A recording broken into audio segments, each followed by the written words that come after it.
Hello. Um,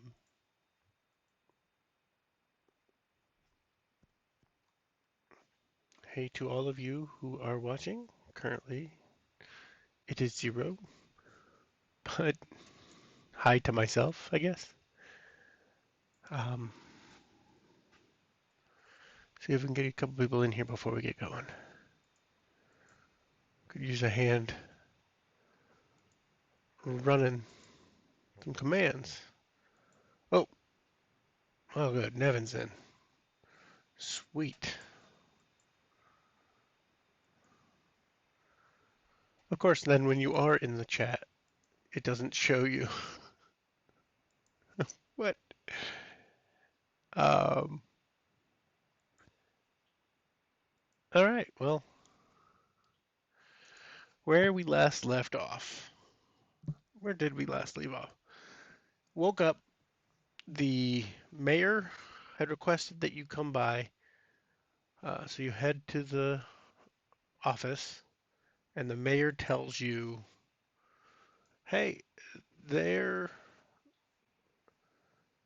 there are some thieves in town somewhere.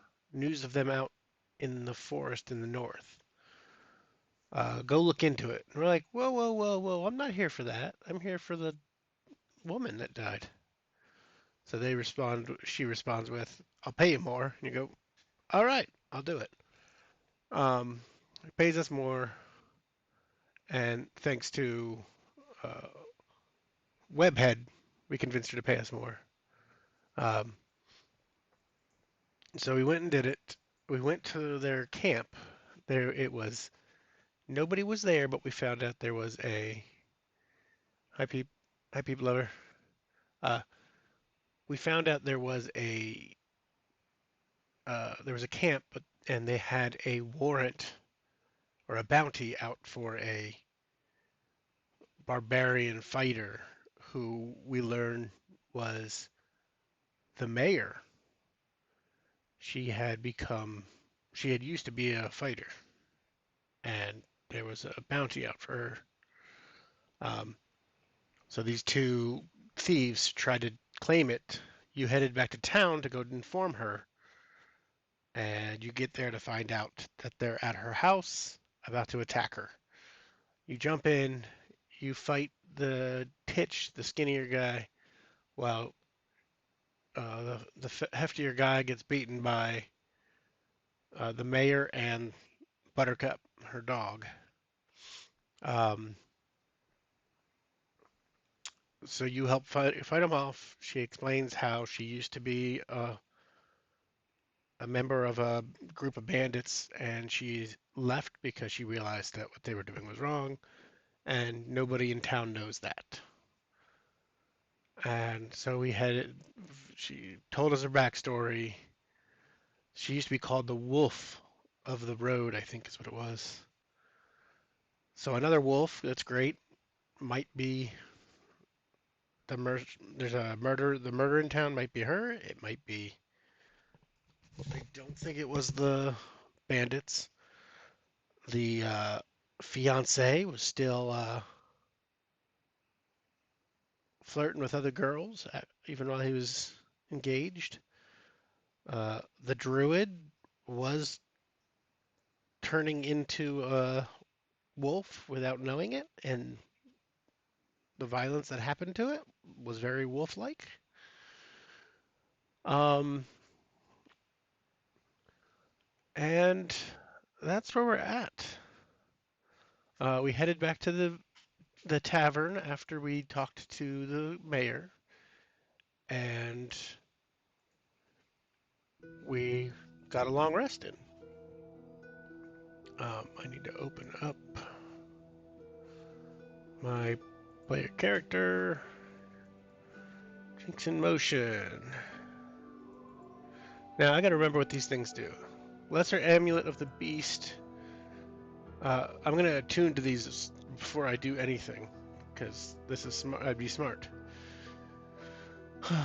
uh, Resistance to any natural attacks made by creatures with the type Beast. That'll be good. Um, and then Filter of Remembrance is a potion that I can apply a dose to myself. I get +1 to charisma checks for 10 minutes until you wash. Or I could throw it as an action, like a grenade. Any creatures in a 10-foot impact are stunned for 1d4 rounds. And the save is d8 plus however many doses are left. Currently, there's 10 doses. Or if the vial contains, yeah. Uh,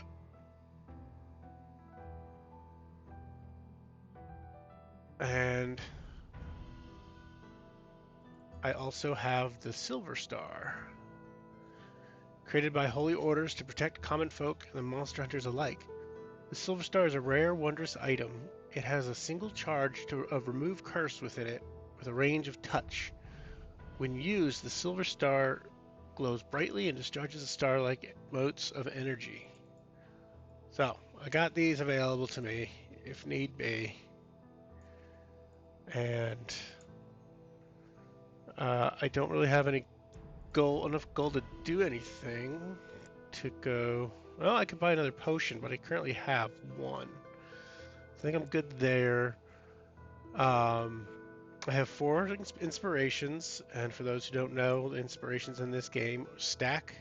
You can use one at a time, but you have to call them ahead of time. There's none of the easy way out. So, with that, let's get back into it. You wake feeling refreshed and ready for whatever today may bring. Um, give myself a long rest. I'm already at full HP. Good thing I did that. Your breakfast is waiting for you when you open the door along with a neatly folded letter. The letter says, Dear adventurer, my thanks for your assistance with yesterday's challenges. I hope that you are making progress in your investigation into the threat to my town. The victim is due to be buried tomorrow. Visit the temple and examine the body before then. Solane of the Radiant Order has been informed of your visit. Present this note if you have any problems. And then it is signed simply by the mayor as the mayor.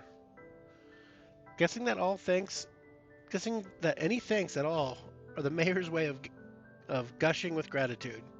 You finish your morning meal and then make your way to the temple as suggested. Chapter 5. Speaking with Solane. The Sun Temple is easy to find as it towers over every other in Langston, piercing the sky on the eastern edge of town. So that must be this building right here. It looks like there's the graves, yeah. Piercing the sky on the eastern edge of town. As you approach, you see that unlike the timber walls and whitewash of the rest of the town, the temple is made of limestone that shines in the morning sun, even though it is scoured with centuries of rain and wind. This building was here long before the rest of the town, and it will likely continue standing long after Langston is lost to history. It's early when you arrive. The entry to the temple faces west, so as you approach, the morning sun seems to sink behind the spire. The courtyard in front of the temple contains an altar left open to the sun, surrounded by theater-style seating, covered with a tile roof. The top of the altar is adorned with the same sunburst symbol you see on the temple spire. That is a good alliteration. The same sunburst symbol. As you approach, a single large door presents itself as the obvious entrance. When you push against it, the door swings open easily to reveal a round room with benches around the walls. Passages branch off to the other cardinal points of the compass. However, the cleric is not there, as you had been led to believe. Do we call out or explore one of the passages looking for her? Which should we do? Up to you guys. You peoples.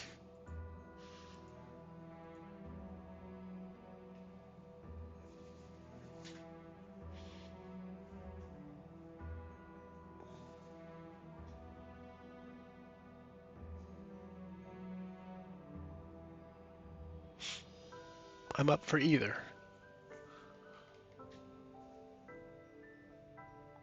Call out or explore one of the passages looking for her.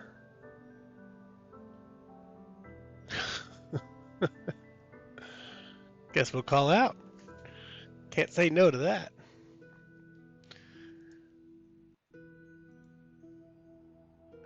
Your voice echoes down the corridors and through the empty temple, but no one replies. It appears that you are alone in the temple, but you will have to explore to say for sure. A quick little sidetrack.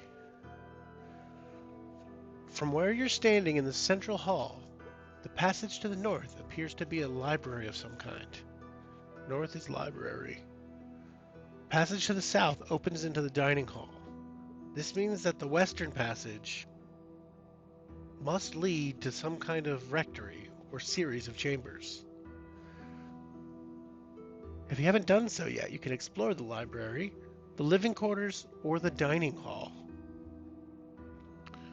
So, what was it? Libraries to the north. Up is, you know what? Let's draw this out.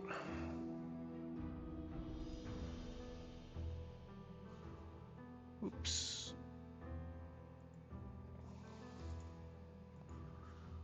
So we've got, draw some rectangles. I'm in this main room here. It's probably narrower. Room down south. And then it looks like another room back this way. I'm gonna go with that. So this is the library. The library. South is dining hall. And west is rectory or a series of chambers. Oops. So, we are here in the middle.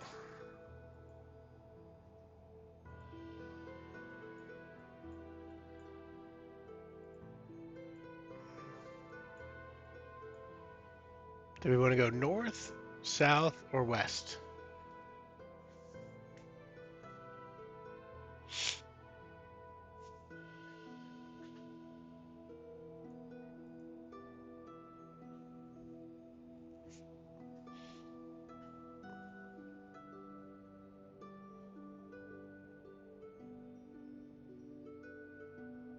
Up to you all.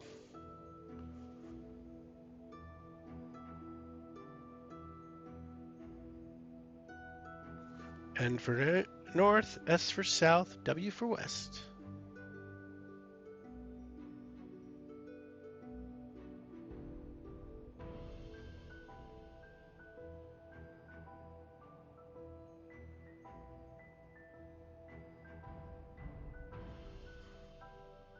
All right. Well, if I don't see anything, I guess I'll have to pick. Oh, north or south? Nevin, you got any opinions? Well, I know the answer to that. I know you got opinions.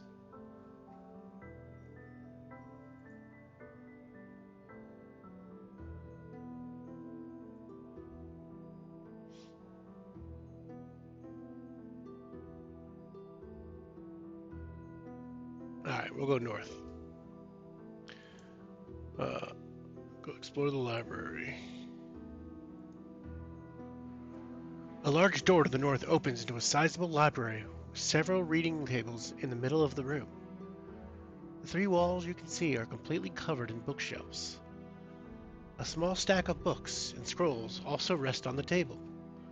No one is there. You approach a pile of books and scrolls made up of mostly religious texts and rituals, but you identify a few tomes of history as well. It seems to be what you'd expect a cleric to reference around the time of a funeral, including the source Selene referred in the funeral. as well as a treatise on the treatment of common curses. Standing out among the leather-bound tomes is a single black book that is bound with some other skin.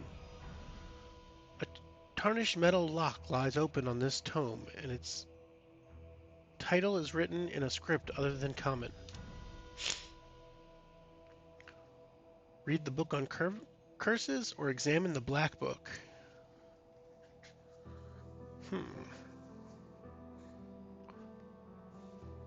Curses or black book?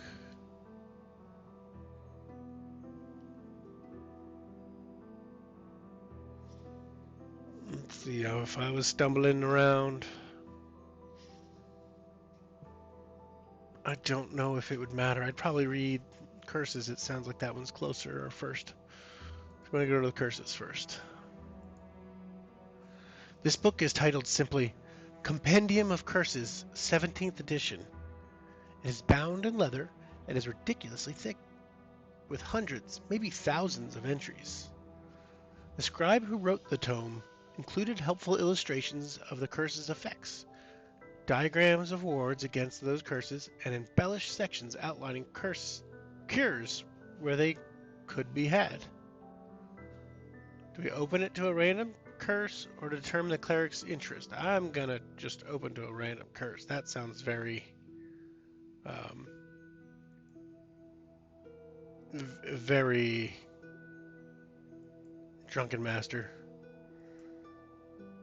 The first curse you flip to is Hildebrand's horrendous hiccups, which is just never-ending hiccups for the rest of your life. Oh. The cure apparently is a dram of water from the Shadowfell. The next curse you flip to Primordial Rot. This one creates an effect of some creeping incursion from one of the elemental planes. So an arm slowly burns or a leg turns to stone. Opening your mouth might cause wind to gust out of your lungs or acrid water to spray from your stomach. Ugh. The exact symptoms seem to be highly varied, but all horrific, with the cure being a special ritual to be performed by a divine magic user. You keep flipping from curse to curse, temporal slide, love bane, century sleep, you know, the usual. You were so engrossed in the sometimes comical, sometimes devastating effects of the curses that you nearly missed the sheet of paper that has been inserted into the book.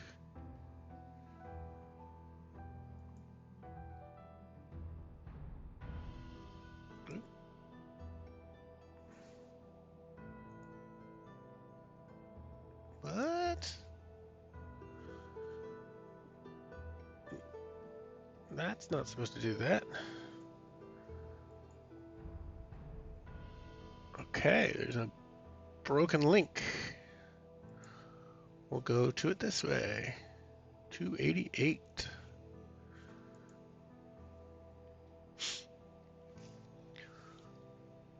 On a page containing Llewellyn's grim visage and lycanthropy, you can see a single sheet of paper containing a note written in an elegant looping hand. That's a good reason to be late. He's working on something. I'll forgive you this time. Don't let it happen again, I guess. I'll fill you in where we're at. We went to go to the temple to meet with Solane. She wasn't here.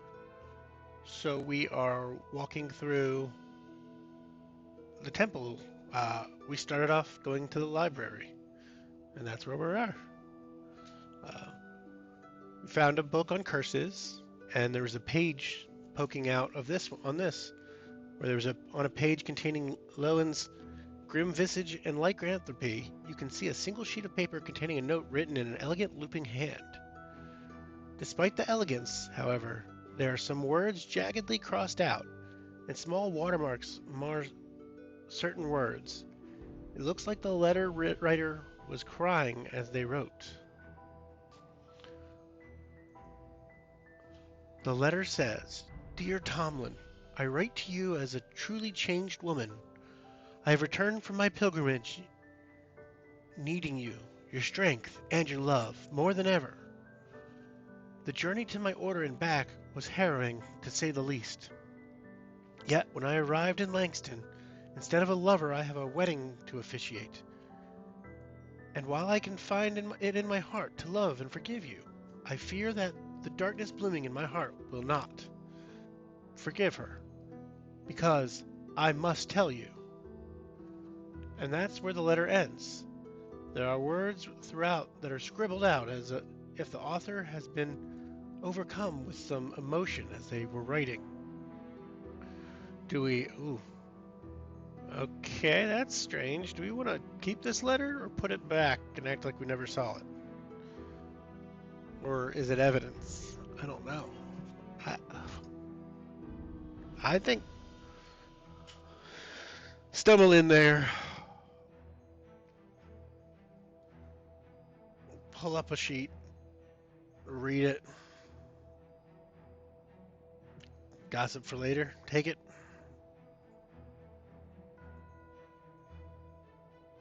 Yeah, I think I would take it. Be like, this looks interesting. In a less masculine voice. Ooh. We're going to add to my inventory a love letter.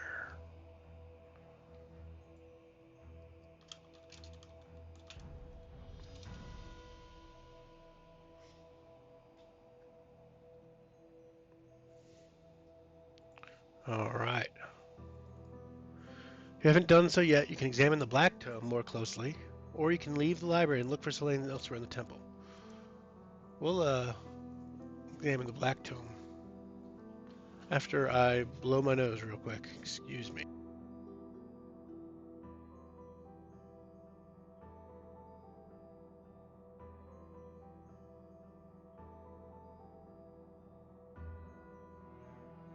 As soon as I find my camera, there it is.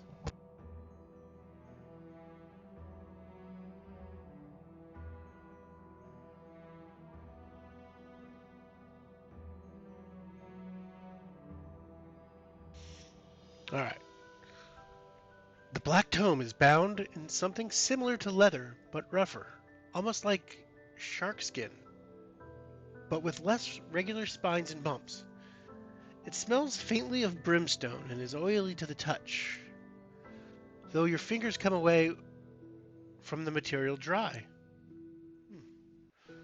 The title of the book is written in a language that is very distant from common. It appears to be a language from some other world.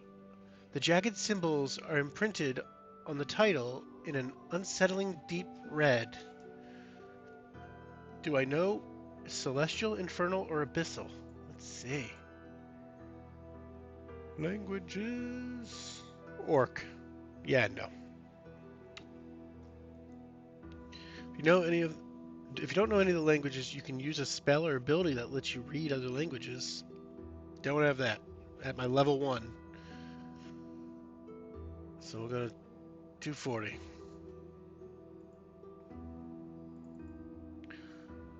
All right. Images in the book include various forms of black sun iconography, some sketches of circles surrounded by glyphs you can't recognize, some diagrams of nasty-looking tools that could be weapons, torture implements, or specialized butcher's tools. A whole section is also devoted to what seems to be the study of corpses or bones. As you're leafing through the book, you find a small scrap of paper written in common.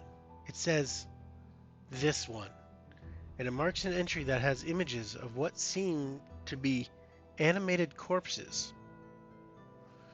There's a variety of walking dead from mere skeletal remains to corpses with their rotting flesh intact. There are even illustrations of ghouls hunched over over other corpses feeding on the flesh of the dead. Yum. Without context, you aren't sure that what is being said, but the illustrations are ominous enough.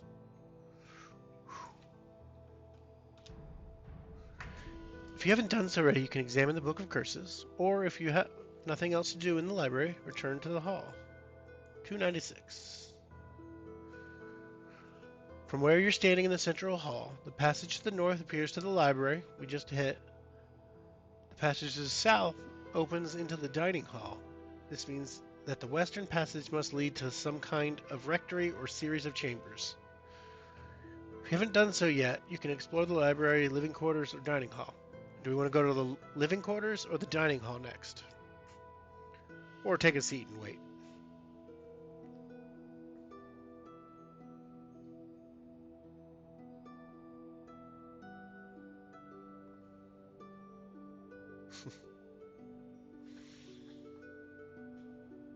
Where are we heading?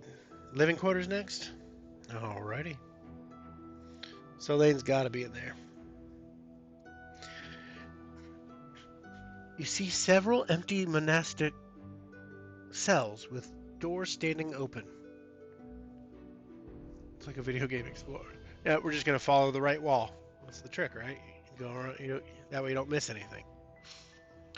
You see several empty monastic cells with doors standing open. A quick count reveals that there are 13 rooms, with 6 on each side of the hall and 1 at the far end. Only the door at the end of the hall is closed, presumably the cleric's room. You head down the hallway towards the locked door. A skylight runs the length of the hall, letting in the morning sunshine. The floors and walls inside are the same light-colored stone as the outside of the temple. And while smoother than the outside's weathered stony stone, they do not have much luster. Dust and cobwebs lurk in the corners that can catch them, especially those crevices that are hard to reach. The floor does not seem to have been polished in a lifetime. Some of the open doors reveal aging furniture, silently collecting dust, while others are just as stark and bare as the prison cells. Your footsteps against the hard floor create echoes of echoes that come and go from room to room. The air smells of the strange aroma of dust bathed in sunlight. Once you reach the door through the gauntlet of impressive stillness, you may knock, open the door to walk in, or examine the door and an area around it. What are we doing? Knocking, opening, or examining?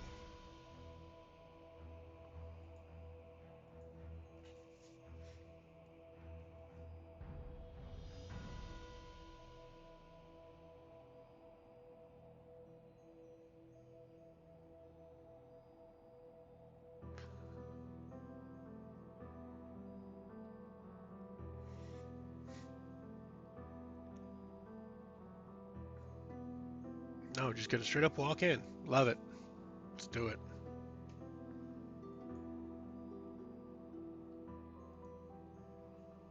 The door is unlocked and swings open easily. The room inside is not completely empty, but it is sparse.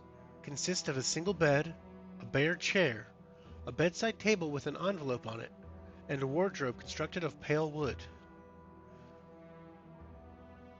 Uh, Look at the bed first, the side table, or the wardrobe first.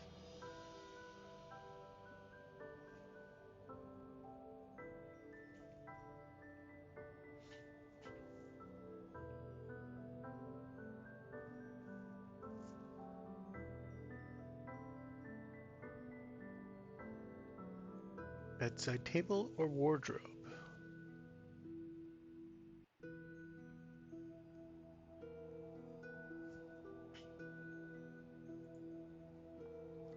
Taking the first response. So it's all on y'all.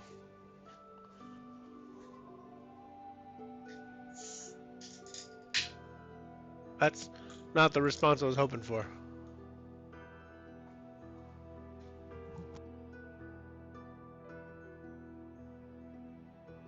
Let's think this through.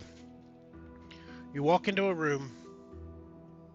There's 2 things. There's a bed to your left, wardrobe on your right. You go to the bed, you go to the wardrobe. I think I would start smaller. I'd go bedside first. Would Drinkson do that? Probably. Drinkson would just, let's look over here. Take a swig. Um, Bed and bedside table. Might even sit on the bed. A single bed with linen sheets and a thick wool blanket is neatly made. In fact, it's so neat that you wonder if it slept in last night. It's a very normal looking bed in every way, even if it doesn't look that comfortable. There is an envelope. There's an envelope on the nightstand. I'm not gonna sleep in their bed. That's weird. Haven't you heard the story of the three bears? Goldilocks and the three bears? Yeah, it doesn't end up well. There's an envelope on the nightstand. It is worn, especially along the crease, and has clearly been opened many times. We can take the envelope and examine its contents. That seems like a breach of privacy. It's a love letter written in cringeworthy verse to express affection for Selene, little more than an overdone limerick. The tract is titled A Time for Love in the Sun and is signed by Tomlin. Oh, cringe. And given that it includes lines like, Your toes are dainty as the red rose, and putting pansies forever into your handsies, you can't bring yourself to do more than scan the poem.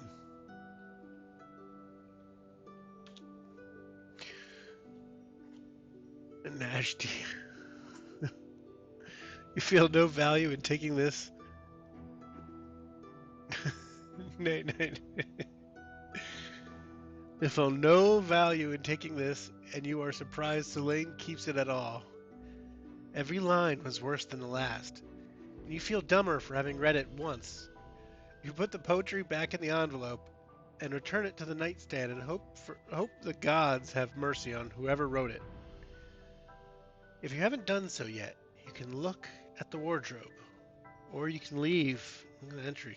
No, The wardrobe is full of various religious vestments. Makes sense. Interestingly, one of the robes shows evidence of recent and considerable repair. You also notice that the closet is not flush against the wall.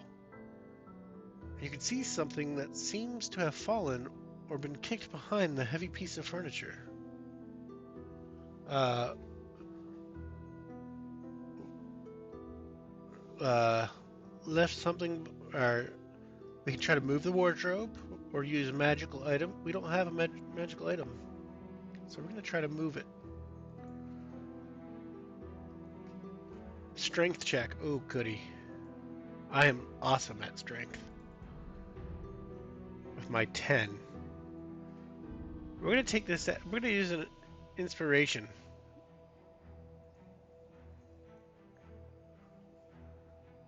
Yeah, strength.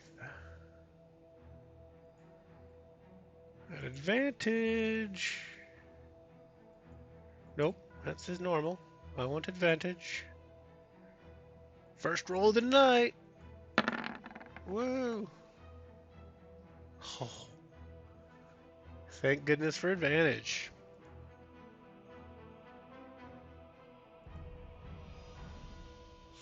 You move the closet and it grates against the floor. You retrieve a single ribbon that has fallen behind it and then push the furniture back into place. Now that you have it, you can take a closer look at the ribbon. What ribbon? The ribbon is a lavender strip of silk, like the one a girl or young woman might wear in their hair. It's tied tightly into a tangle of knots and seems to have something stitched on it. The ribbon is relatively free of dust, suggesting it has not been behind the wardrobe long. However, it's also visibly bloodstained. Okay. Scammed. Thought I was going to get more out of it.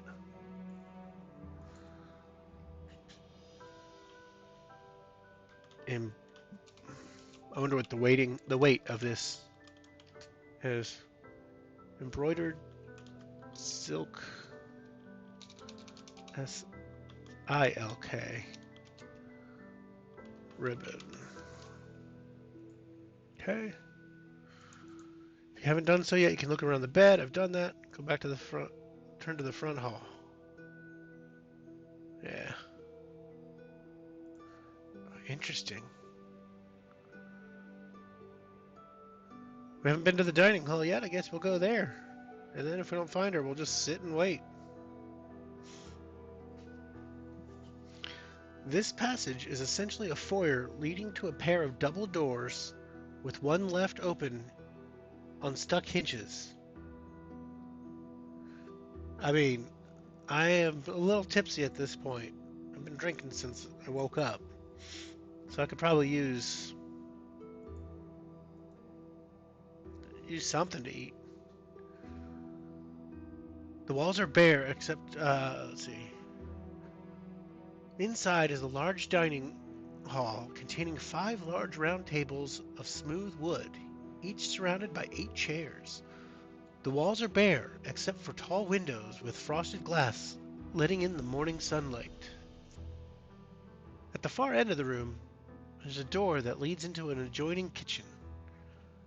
Through the open door, you can't see any windows in the kitchen, but it is still well lit. Explore the dining room or the kitchen. I'm guessing, like I said, I'm hungry probably. Go for a snack. I'm going to go to the kitchen first.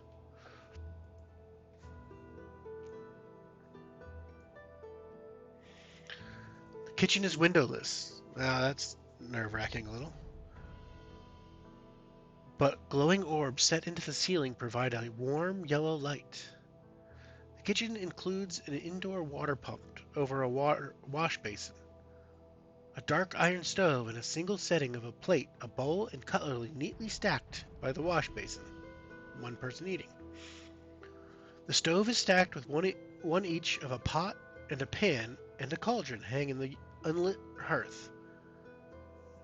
The stove itself does not seem to have seen much use as it's getting some patches of rust on its top. But there's ash and soot around the door, so someone has lit it recently, at least.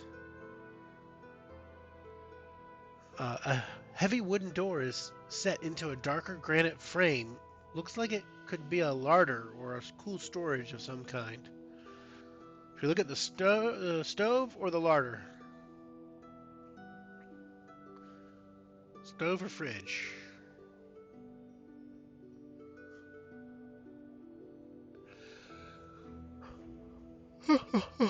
Who can't be doing that?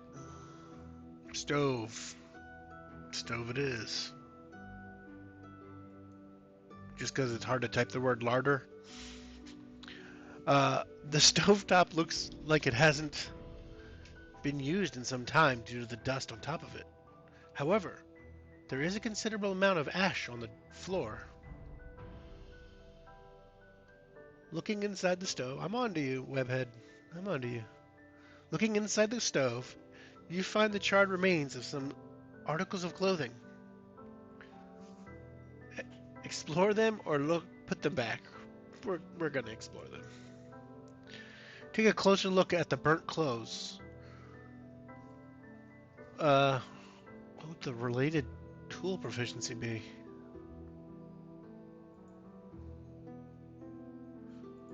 Alright, we're gonna do a proficiency check, or perception check. I'm pretty perceptive. I got a 4 in perception. Just a normal roll.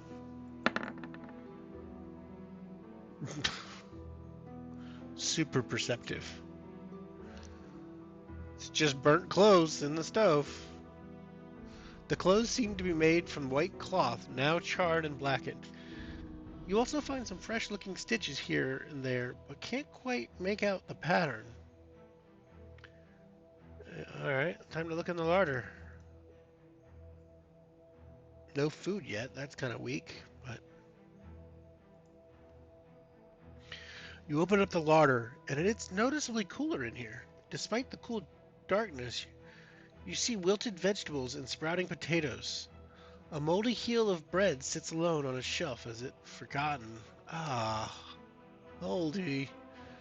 However, there are several large cuts of meat, hanging from hooks and wrapped in rough cloth. There's beef, a goat's leg, and two whole chickens. Given the state of some of the rest of the food, this looks surprisingly fresh. As you look closer, uh, the raw meat seems to have small but ragged bite marks in it. However, the cleric's unusual diet does not offer you any clues about where she is at the moment, so you will need to keep looking. Let's go back to that dining room.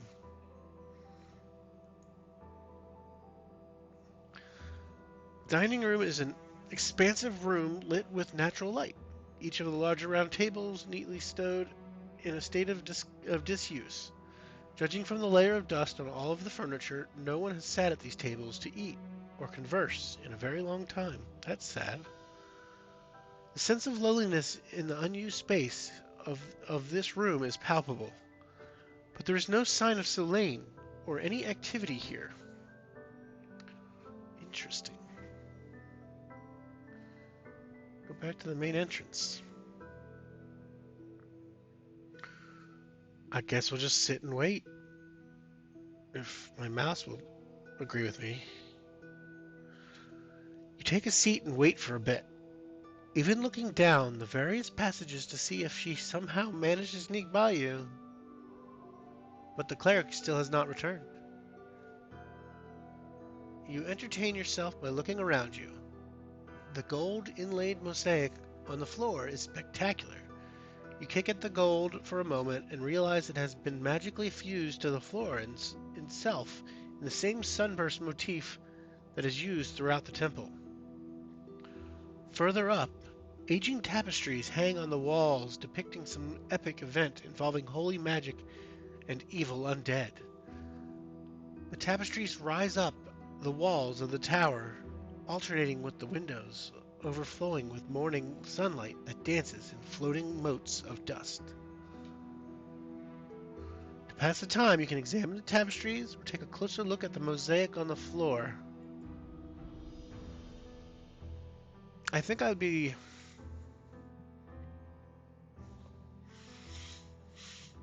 I'd walk looking down first, so I'd be looking at the floor first.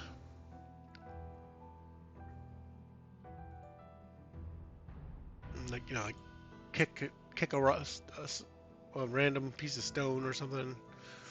Yeah.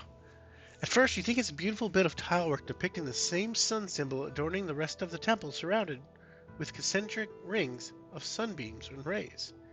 It takes a moment for you to realize that there are no visible tiles at all. So, either the whole floor was carved from a single enormous stone, or magic was a big part of the building's construction. Lost in the shining patterns on the floor, you catch your foot on something as you are walking around. The central holy symbol isn't perfectly flat and is slightly indented. The shape of the indent is a much smaller sunburst, about the size of a gnome's hand with its fingers outstretched.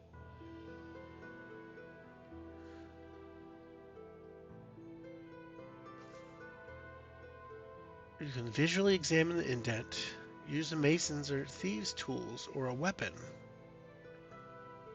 I'm gonna examine it. Investigation or perception? I think it's gonna be perception again. Investigation, perception. 15. We'll use an inspiration. It's a hard roll.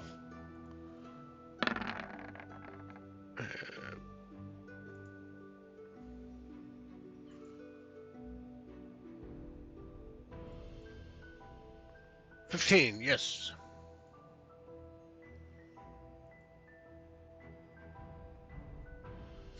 Oh, gain inspiration. If I slide this over, we can see the rolls.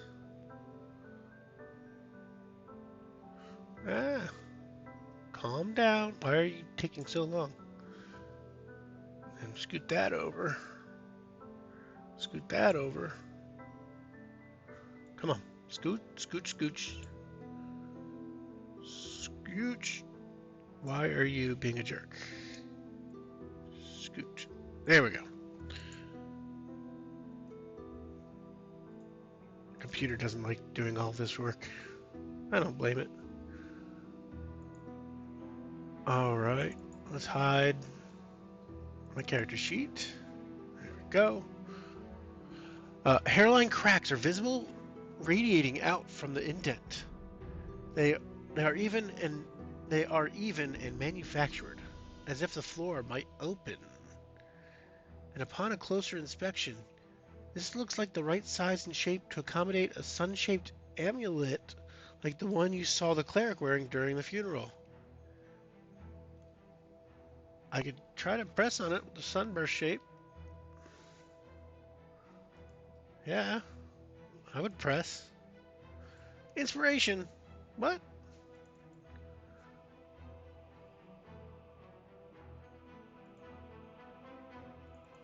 As you further probe the indent, you feel a buildup of magical energy. Oh dear. Roll a dex save against a DC 10. Oh.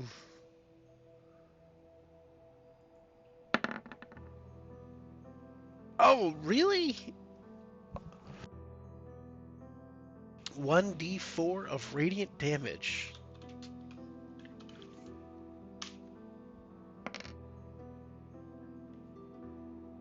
I take 2 damage. Ouch. I only have 9. That's like a fifth of my health. With a faint click, the sun-shaped opening returns to its hidden state. The seams vanish entirely. Something beneath the floor also grinds into place. Despite your best efforts to find it, nothing remains of the indent in the floor. It requires some key or object to open. Despite your curiosity, you will have to move on to the tapestries. Yeah, maybe I should have run or not done that. That was dumb. What if, like, you step on it accidentally? I know. These tapestries show a holy order of sun clerics raising the temple and banishing the undead. The story begins in darkness, with skeletons and other undead monsters rising out of the midnight black earth to devour the common folk. And then glowing holy figures appear in the next wall, hanging, impaling the restless dead with the beams of light radiating off of them. The next tapestry depicts white-robed figures standing in a ring, summoning a shaft of light down from the sun and striking the earth, replacing the deep darkness of the ground with a ring of green plants. The final tapestry shows the temple you are standing in amidst houses and other buildings with the sun and a bright blue sky behind it. Beneath the bright scene, however, is a band of black earth in which floats dark red eyes lying in wait. You attempt to compare what you are seeing to your knowledge, or yeah. So this is a history or religion. Let's see what we got. History is a -1. Religion is a -1. Ugh, we're gonna go with inspiration. Nope, we're not gonna add one. We're gonna remove one. History. At advantage.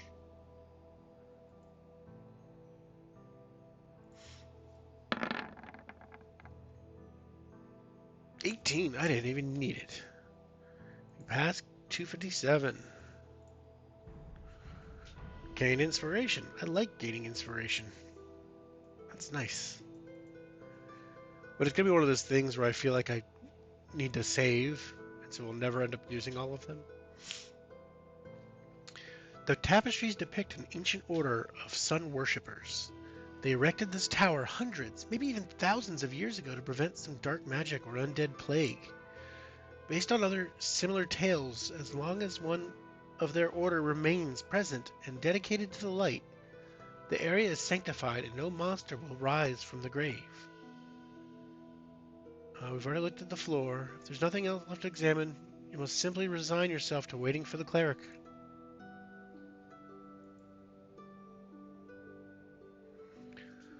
Selene finally returns to the temple through the main doors, face ashen and muttering under her breath. The hem of her white robe is stained black, with what looks like soil, some of it falling in clumps off her slippers. You startle her when you stand to greet her. Oh! A flash of fear and anger passes over her face before she composes herself. She continues in a more measured, even cheerful tone. Who are you? And what can I do for you? You let her know you have been invited. You show her the note. Oh, yes, of course, she says with a warming smile. Of course, you're the adventurer the mayor spoke of. Have you been waiting long? You give her a polite but non-committal answer. Well, you know. Well, that's good, the cleric says. Obviously not having listened to your reply. I'm Selene, the caretaker of this temple. It's not often I receive guests. So is there anything I can do for you before we get to the business at hand? Selene asks what you need to know, and looks at you expectantly. You can resist her obvious and earnest desire for some conversation. You can't resist. Alright. I could ask about Tomlin. Ask about the details on the undead connection. Or ask her why the temple is so big. T for Tomlin, U for undead, or B for big. T-U-B, tub.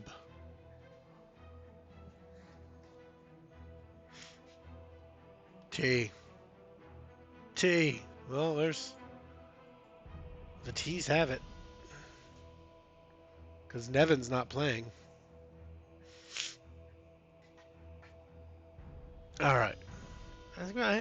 Hey, so what's that guy? Tomlin, Selene says, her features falling for a moment before she puts a sad smile back on her face. Well, it's common knowledge that we were lovers at one point, though that's hardly an exclusive honor I have. She gives a bright laugh, checking to see if you're laughing too.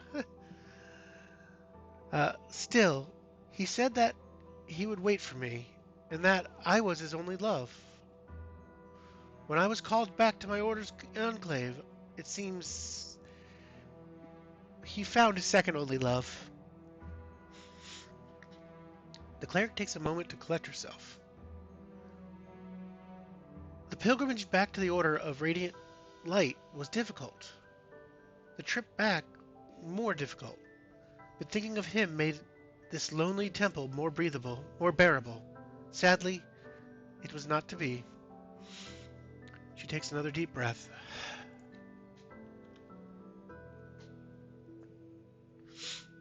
I returned to the man I loved, being betrothed to another.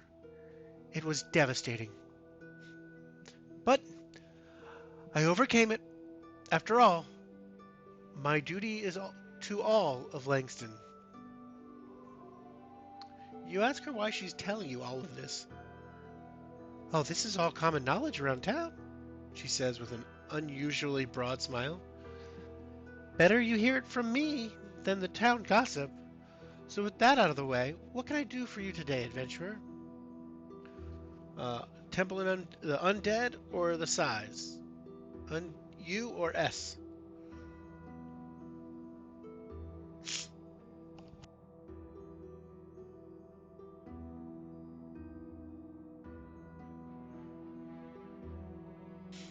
dead.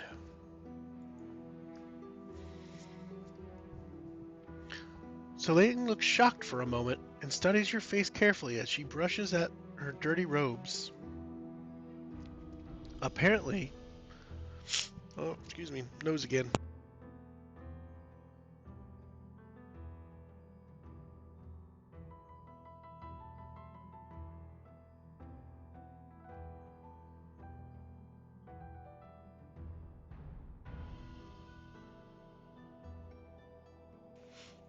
Selene looks shocked for a moment as she studies your face carefully as she... Camera back on.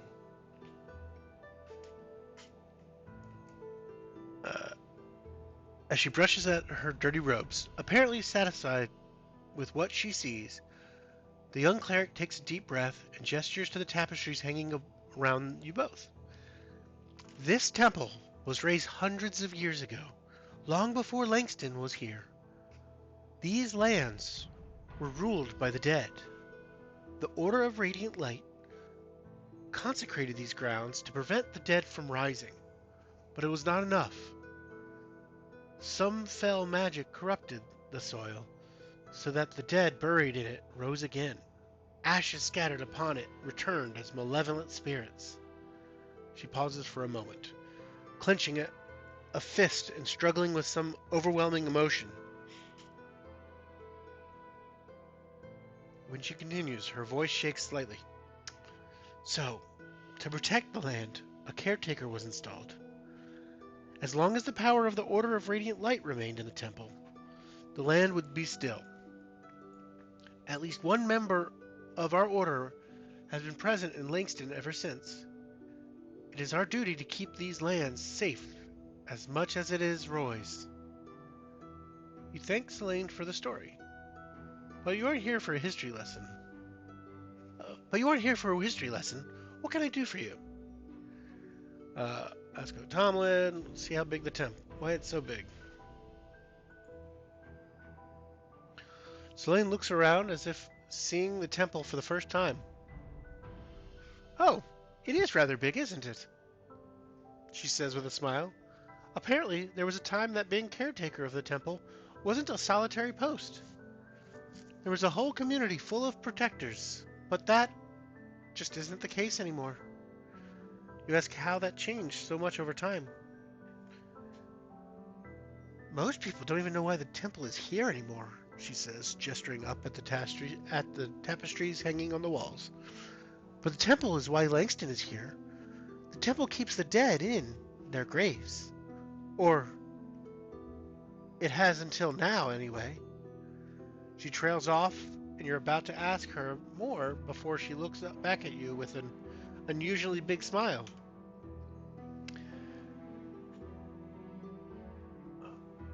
And why it will continue to do so for as long as the Order of Radiant Light remains in place here at the temple.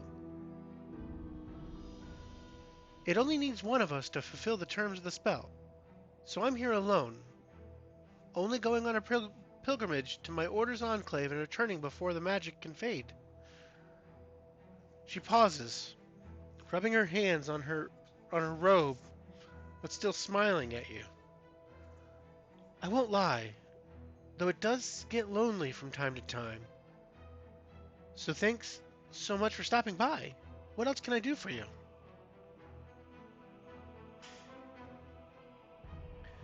If there's still more you want to know about Selene's connection to Tomlin, nope. Connected temple, nope. Alright, let's go look at the body.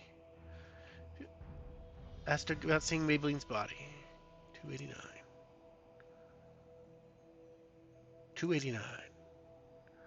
You say that you're here to examine Maybelline's body. The mayor has informed you that the body is due to be buried tomorrow, and that this may well be the last chance to gather some clues as to the identity of the killer. No! Selene says with an emphatic shake of her head. Definitely not. It's just not necessary, and an affront to the family of the deceased. I'm very sorry, but I can't let you do that. You're confused. This was to be the purpose of your visit. Should we try to understand or convince her to let us see Maybelline? Very sus. Very sus indeed. Double sus. Convince her or understand her?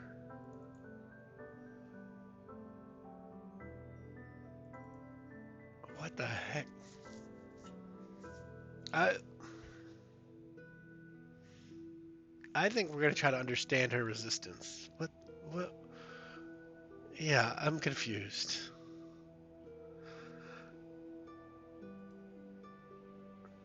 You observe Selene carefully, trying to determine why she does not want to examine the body. Insight, which I'm good at insight, but I really don't want to fail this one. No. So we're gonna do insight at advantage.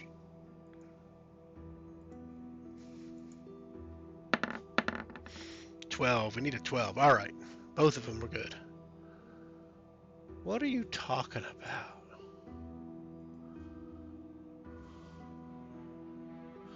Oh, get my inspiration back. I know the right time to use it. There is an undercurrent of fear in the cleric's refusal to see the body, but the source of fear is unclear. You mentioned that it is fine and there's nothing to be afraid of. Afraid? Oh, goodness no, she says. I was just thinking of the poor family is all. And she is so badly hurt. But if you insist, then I suppose I can't stop you. Just be careful. Don't damage the body. She then gives you directions to the cemetery adjoining the temple and says that the body is lying in rest in the mausoleum.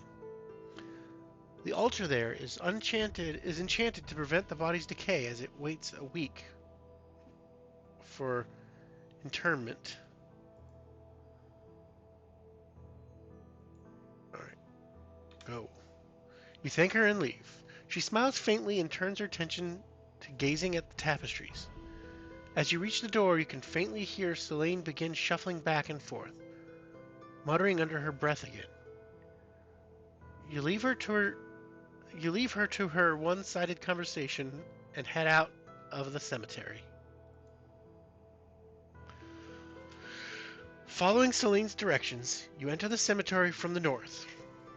With the bright morning sun streaming over the graveyard from behind you, the hard edges of headstones are limned with golden light. Flagstone-paved paths wind between rows of graves covered with green grass. From what you can see, the mausoleum stands in the corner of the graveyard, built of the same light-colored stone as the temple. It stands vigil over the more varied headstones and monuments that mark individual resting places. Flowers in various stages of freshness dot headstones and plots throughout the cemetery with a larger, fresher collection on the mausoleum steps. Off to the left, you see one of the graves is disturbed in a strange eruption of deep black earth. It doesn't look like a grave that's been dug, but you can't tell from here what it is. Dug up grave or straight to Maybelline?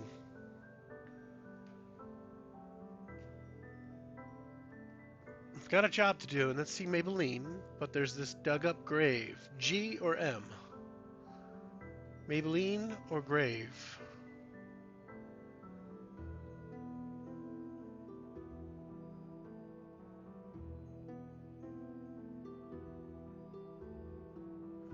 Grave. Grave. I just said that deeper because of the capital G. As you approach, you see that the earth was hastily dug up. But from underneath? What? Poking up through the earth and bits of rotted casket, you can see a skeleton frozen in what seems like an attempt to free itself from the earth and reach the sky. It's still, but its skull is cracked and sits at a lopsided angle. A broken stone from the path lies half buried in the freshly dug earth. Based on the amount of decomposition and the headstone, this person has been dead for decades. However, besides the fact that the skeleton is half hanging out of the mound of fresh black earth, bits of thin wood and dirt on the skeleton's fingers indicate that it was dug its way out. It seems these remains had at least a brief respite from being fully dead. Whatever magic reanimated the skeleton is gone, however. There is a large crack in its skull and a broken piece of paving stone nearby, half buried in an unusually dark soil, as if someone threw the plate stone a second time.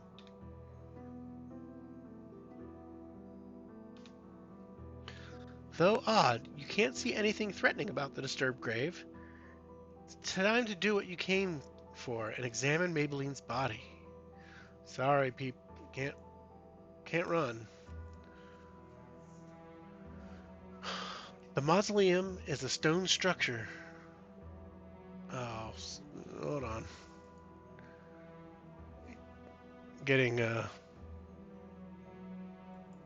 advertisements. Uh, Not a warning. I don't want to give it a warning. I want to ban it.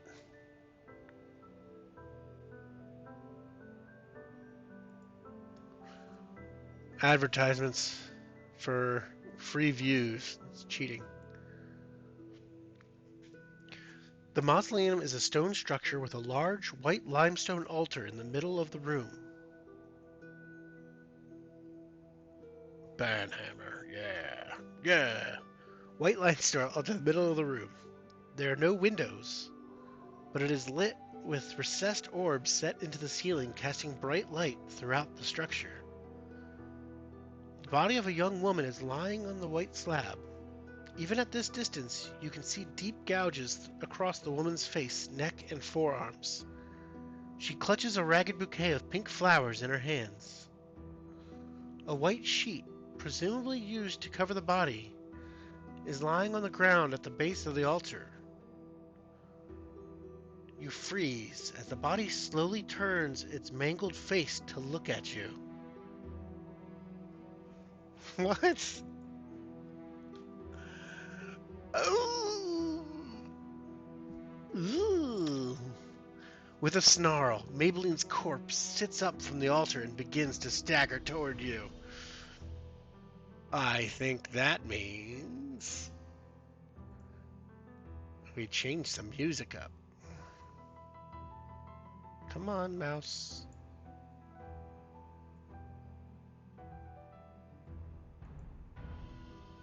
Play.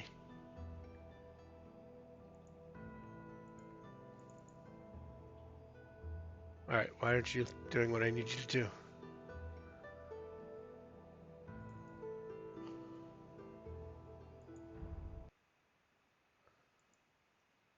Alright. Now run? No, you can't let this creature get loose in the town. So you ready yourself to meet it in battle. The undead creature drops the bouquet of flowers as it reaches for you. Risen corpse. What number are we on? We are on number 286. I've got a page for that.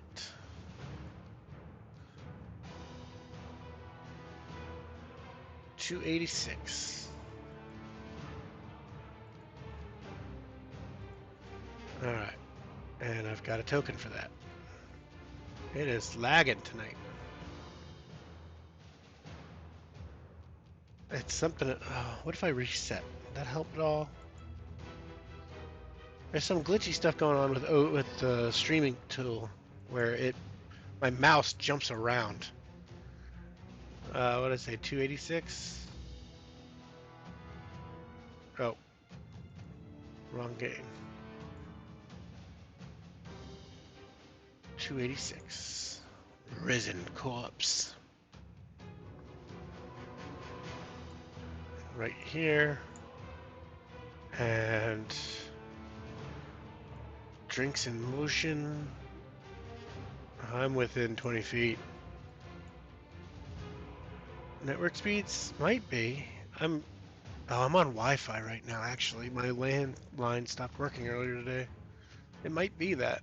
Good catch. All right. I'm going to zoom out a little for this.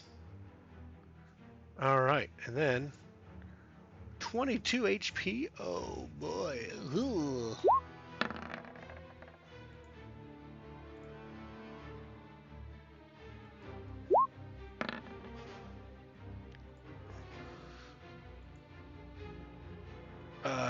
I think I beat him. All right. Drinkson is going to just run up. Get in there. Um, oh, man. Because I can see the attack, it can't do any more than... It could kill me in one turn. All right, good to know. I will start with my short sword.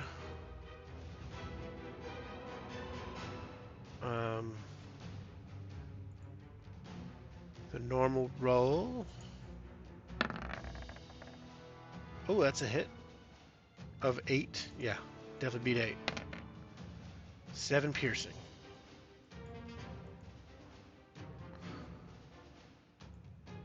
Minus 7. 3 more of those, and it's almost gone. But I have a bonus action of my... Oh, bludgeoning? Is it? No. Unarmed claw. So 2 plus 3 is 5. This is a...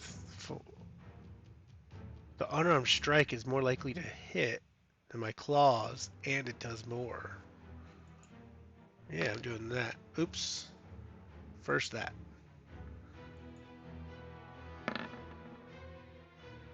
10 beats an 8. It takes the 4 bludgeoning.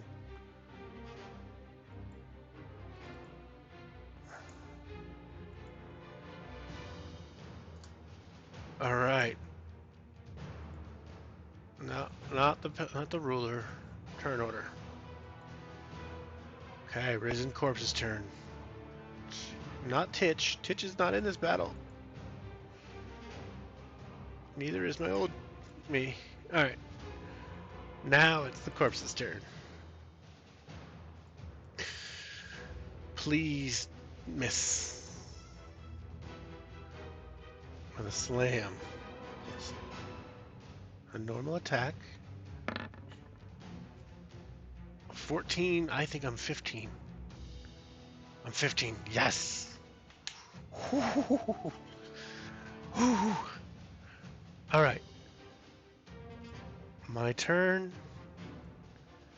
And I will use my short sword as a normal attack. 11 hits. 4 more piercing. Okay. Minus 4. And then I'll use my unarmed strike.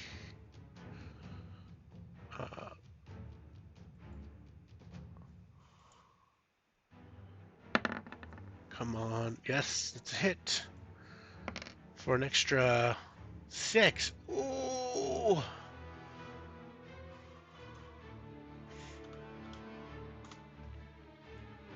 Oh. Okay. It's their turn. Just don't roll a 20.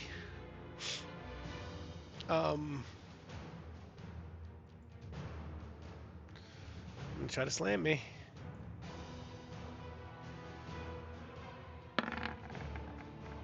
Oh, they hit. Please roll bad. Phew.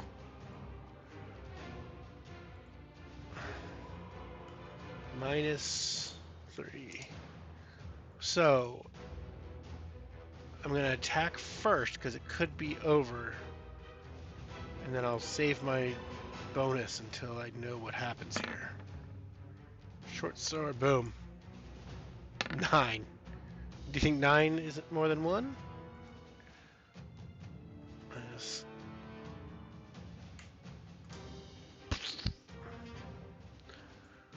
Oh. if you reduce the zombie to 0 HP, go to 297. Oh,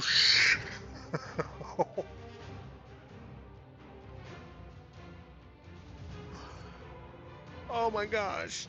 Maybe it gets a con save of the last damage you dealt was 9, so it has to roll a 14 on a Constitution save. Oh crap.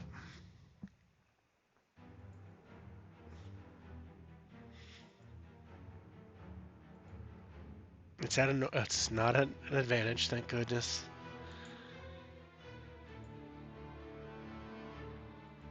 Oh, come on.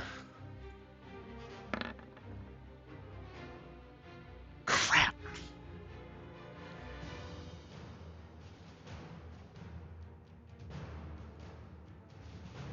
Um, damn it. It goes back to 1 HP. Oh no.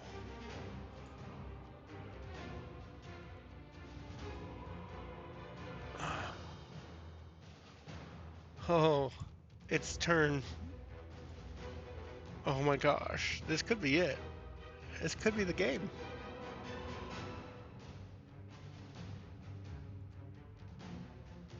Oh no. Miss. Oh, thank goodness. No, my bonus. Oh, you're right. I did still have my bonus, didn't I? Okay, I would have used my bonus for a healing potion. So I'll do that now.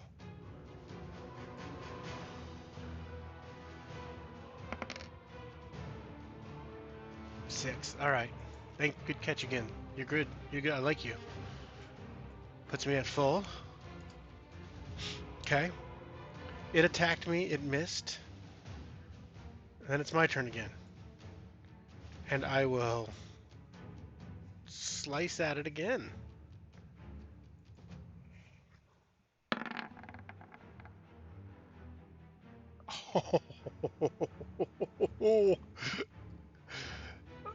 um,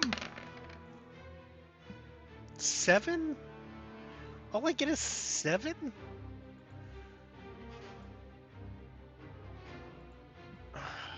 Minus 7 goes down, but it needs to roll. Oh, I hit the wrong button. Oops. I am not dead.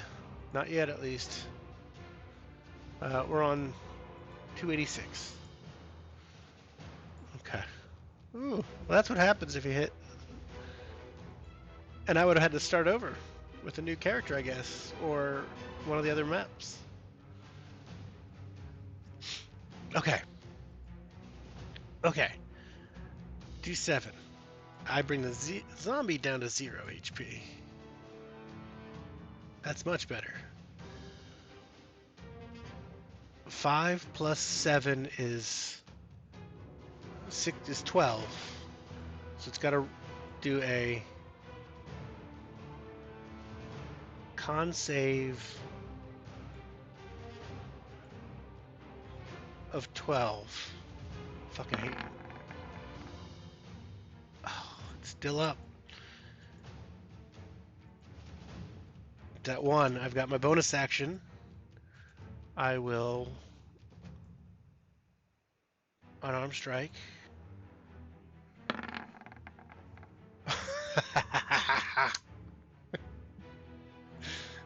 Oh. Oh. So it's got to roll better than a 10?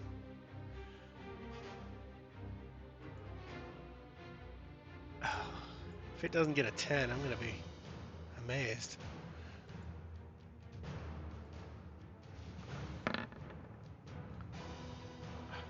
Oh. It drops.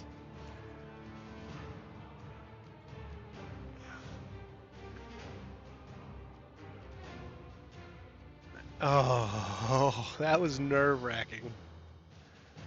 But that is how you defeat a dead fiance. Ooh, I don't have to go tell. Um, I hope I don't have to be the one that tells Tomlin. Ooh.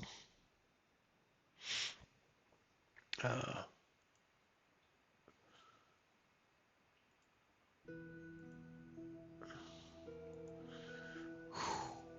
Turn order settings can go away. I gain an inspiration. You defeat the undead creature. Oh, I could have used an inspiration to attack too. Didn't need to. I got 20s. You defeat the undead creature, and what remains of it falls to the ground lifeless once again. You can now examine the corpse for injuries you did not cause, uh, or let her know what you found. I'm not going to go do that yet. Besides the wounds you've inflicted, the body seems to have been mauled by a wild animal. The claw marks are broad and deep. Now, what you'd expect from any, not what you expect from bony claws or even most beasts of the forest. There's a rage to the pattern of claw marks as well, with many crisscrossing and seemingly at random. There's also a bouquet of pink flowers with a tag that the creature discarded that you can examine. Yep. Whew, that was... Whew.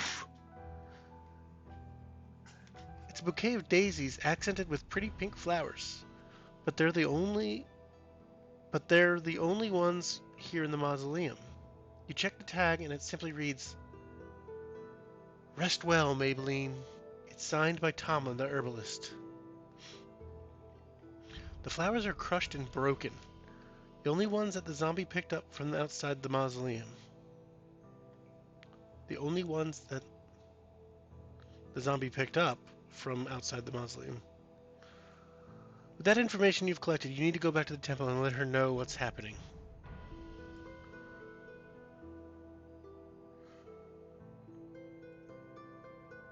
Selene is surprisingly still in the front entry hall. She's staring up at a tapestry showing holy warriors radiating sunbeams destroying an army of skeletons. She jumps and stifles a shriek when you rush into the temple's entry hall. You're back so soon. I mean, what did you learn? When you tell her what you just saw and that you had to kill poor Maybelline a second time, it shouldn't be possible. Selene whispers over and over as she clutches her holy symbol. It shouldn't be possible. She ignores you and the silence stretches into an awkward length of time.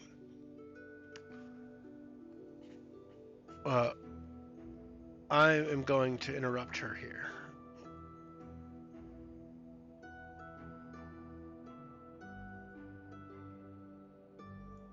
Hi, Fawcett. You,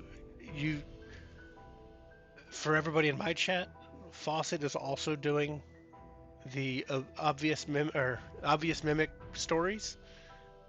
Another great stream to follow. I highly recommend.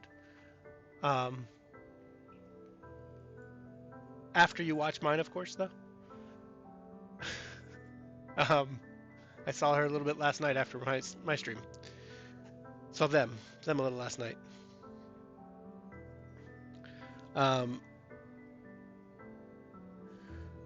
Your voice startles Selene as she stares at you in a deadpan horror. The dead shouldn't be rising. They can't. Not while there is a member of the Radiant Order in the temple. You tell her that the mayor needs to know so that Langston can be protected. Oh, of course, yes, Selene says, still staring off into the middle distance. If you would please let the mayor know, that would be very helpful. You open your mouth to ask if Selene is all right, but she cuts you off. Now, if you wouldn't mind, I need to return to the library, and you need to speak to the mayor. Thank you so much.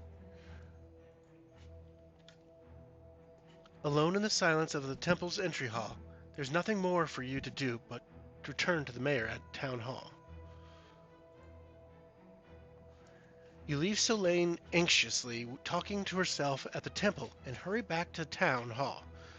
The mayor's aide greets you at the door and escorts you to her office. Did you learn anything new? She says, instead of a greeting as she is writing in some document with a wooden ink pen. You let her know about that Maybelline's corpse rose to attack you. The mayor sets down her pen and gives you her whole attention. You explain everything you saw in the cemetery. That shouldn't be possible, blurts the aide in the first real emotion you've seen him express. The temple and its cleric are meant to protect the town. Is the magic fading? What of Selene? What is she doing about it? You can say that you left the temple and it's not clear what she will do next. Compose yourself, the mayor says to her aide before addressing you. With this new threat, we must complete the murder investigation. The mayor orders the aide to call up the militia to patrol the graveyard, especially at night, and draw up a proclamation announcing the accusation of Maybelline's murderer. First Maybelline and now this? The aide mumbles as he leaves the office. Maybe it's time to go to school in the city like Mother once.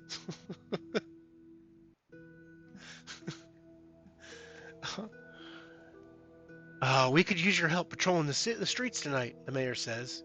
If you can manage that after your ordeal today. All right, what do I do? Do I get the sleep or do I patrol with the militia? I am back at full health. I can probably go to the general store. Oh, I'm no longer here. I need to go back to...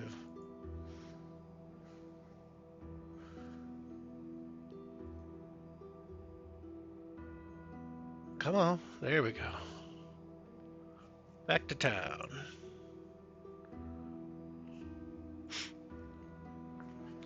What should I do? S for sleep, P for patrol. First person wins.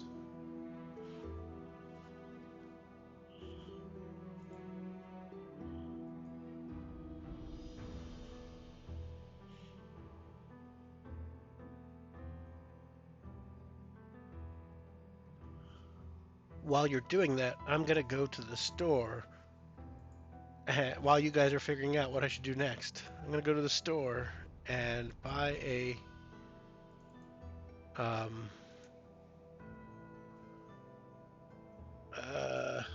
where's my store? And buy another potion of healing. It was 25 gold. I know that already. I didn't take it off of my sheet accidentally, so I still have it on my sheet. Potion of healing, yep. So I need to remove 25. So if I have 37 minus 25, that's 12. Go math. How about that? All right. Anybody have ideas about tonight? Sleep or join?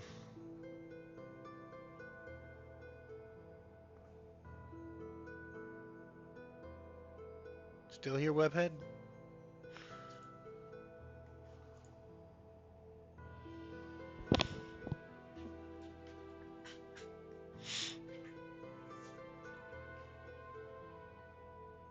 Alright, I guess I'm gonna join it.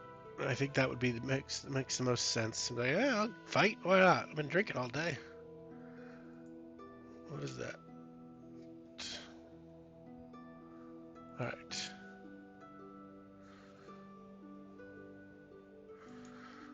Go on patrol with the militia. That just means that I'll be exhausted tomorrow. Right?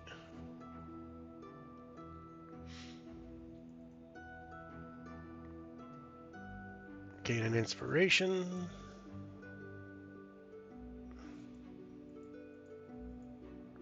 Was I... 4's enough. I don't know if I was already on 4 or what just happened. Alright. You offer to join the militia as they guard the town against the undead. Fortunately for you and your group of club and pitchfork-wielding companions, you find no more zombies or skeletons. However, you do find the remains of two bodies seemingly torn apart. The wounds are identical to those that killed Maybelline. Oh. Uh, your party returns sometime in the deepest darkness of the wee hours when the waning moon has set and the only light outside of town are the stars shining through the patched clouds. You stumble exhausted to the room and flop into your bed without undressing. Barely enough energy to let your gear clatter to the floor as you fall asleep. It feels like you blink and the sun is streaming through the window and it's time to haul yourself out of bed. Oh, short rest. I'm okay though, because I owned that.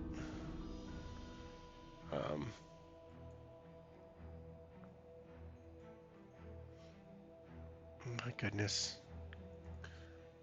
Never play on Wi-Fi. Oh, come on.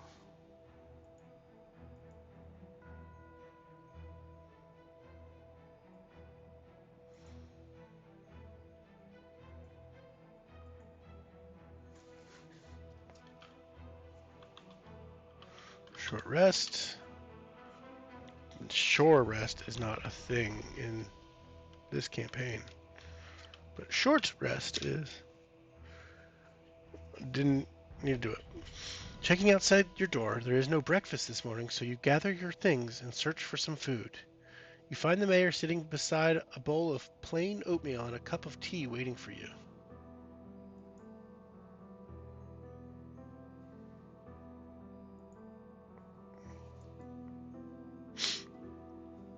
Chapter 6.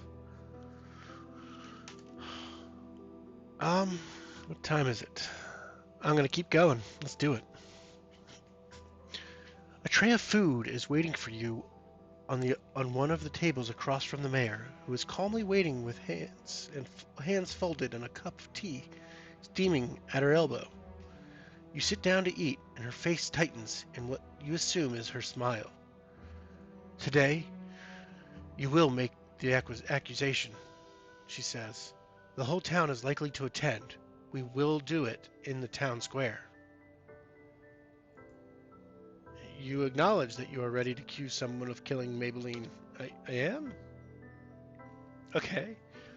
She sits with you as you both finish your morning meal and then escorts you to the town hall.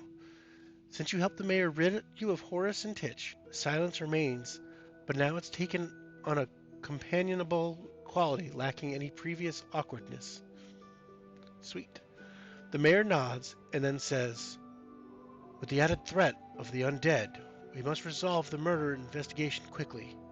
My aide will make himself available to you, or if you need to visit the general store, this will be your last chance before the town gathers. Oh, I did that last night. After this point, you may not visit the general store. Continue from here when you are ready. So this is the no respawns from here, is what I'm getting. I will take my leave now, she says, and my aide will prepare the documents you require to accuse the killer without my presence. Good luck, adventurer. Once you are ready, the aide will accompany you outside to the town square. Go to 334. You emerge from town hall to a gathered crowd. It seems like the whole town has arrived and surrounded the entrance, waiting for you to deliver the results of your investigation. Most of the townsfolk are unknown to you, but you are able to pick out a few that you had spoken to over the past few days. The aide has set up a small table with a single document, a quill, and an inkpot. He lifts the document and starts to read out formal accusation for the murder of Maybelline, a citizen in good standing of Langston. In details the circumstances of her life and death in some jumbled legalese. So you turn your attention to the people gathered in the front, most of whom are the common folk that you haven't had a chance to meet yet.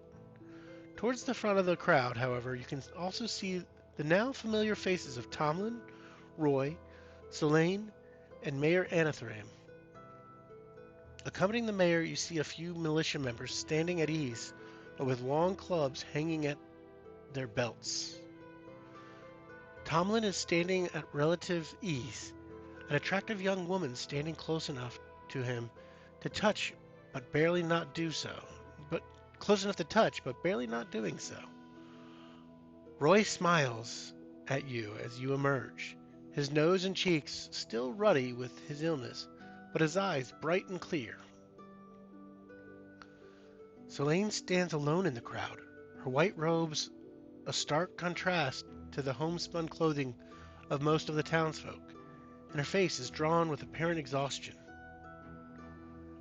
Mayor Anathram, or Tanya, the Wolf of the Road, as you now know her to be, stands as rigid and imposing as ever, but she graces you with a nod nonetheless. Her aide steps in front of you to address the crowd. These are trying times for Langston, and you are all afraid.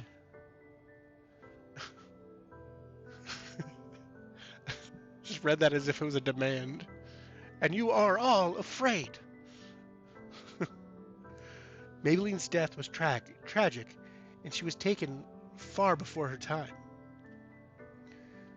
And while she is now beyond our reach, we can still get justice for her death. The aide turns to you as he dips the quill in the ink. You feel eyes of the entire town bear down on you as well as the writing tool hovers over the document. Who murdered Maybelline? The aide asks with finality. All right, that's the question. Who did it? Was it Tomlin? Was it Roy? Solane? Or was it Tanya, the mayor?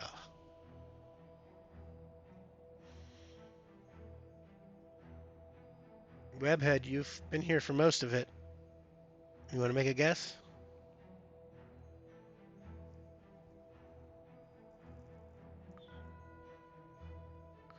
If you're still here.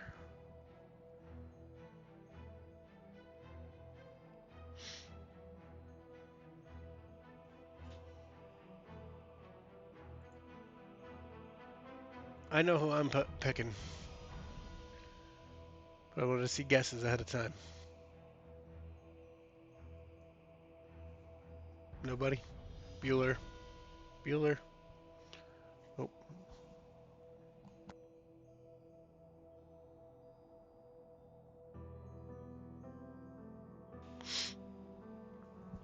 Alright. I'm going with Selene the Cleric. Oh. You think it's Roy, the Druid? Why do you think it's Roy the Druid? I don't know if you've seen everything, Nevin. Roy... I don't know. Roy was... He said that he didn't have it until after... Oh.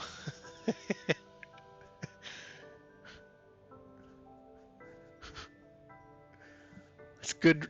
I appreciate your reasoning, though. You have solid reasoning, and that it's a guess. I think I'm going to stick with mine then, unless anybody else has something. Fawcett, you can't answer. I know you've done this one. Yeah, you had me. I was like, wait, Roy. Because he was a wolf. But, oh, crap. Roy was the wolf, but I feel like he said something about he didn't fully change until after the death, the midnight, or I'm sticking with Selene. Okay, thank you. She is the most sus. You declare. I feel terrible. I would not be a good at court as a juror. You declare Selene, cleric of the Radiant Order, the killer. A shocked murmur ripples through the gathered townsfolk. A few people even cry out their disbelief with pursed lips. The aide writes Selene's name onto the document and hands it to you. I need to add it to Drinkson's inventory.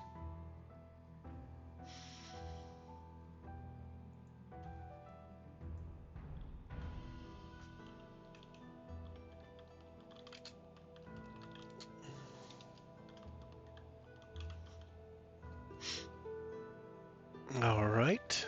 That is inventorized.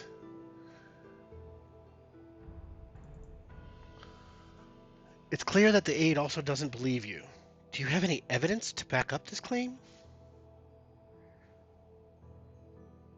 Uh, I have the love letter. I did not take the burnt clothing.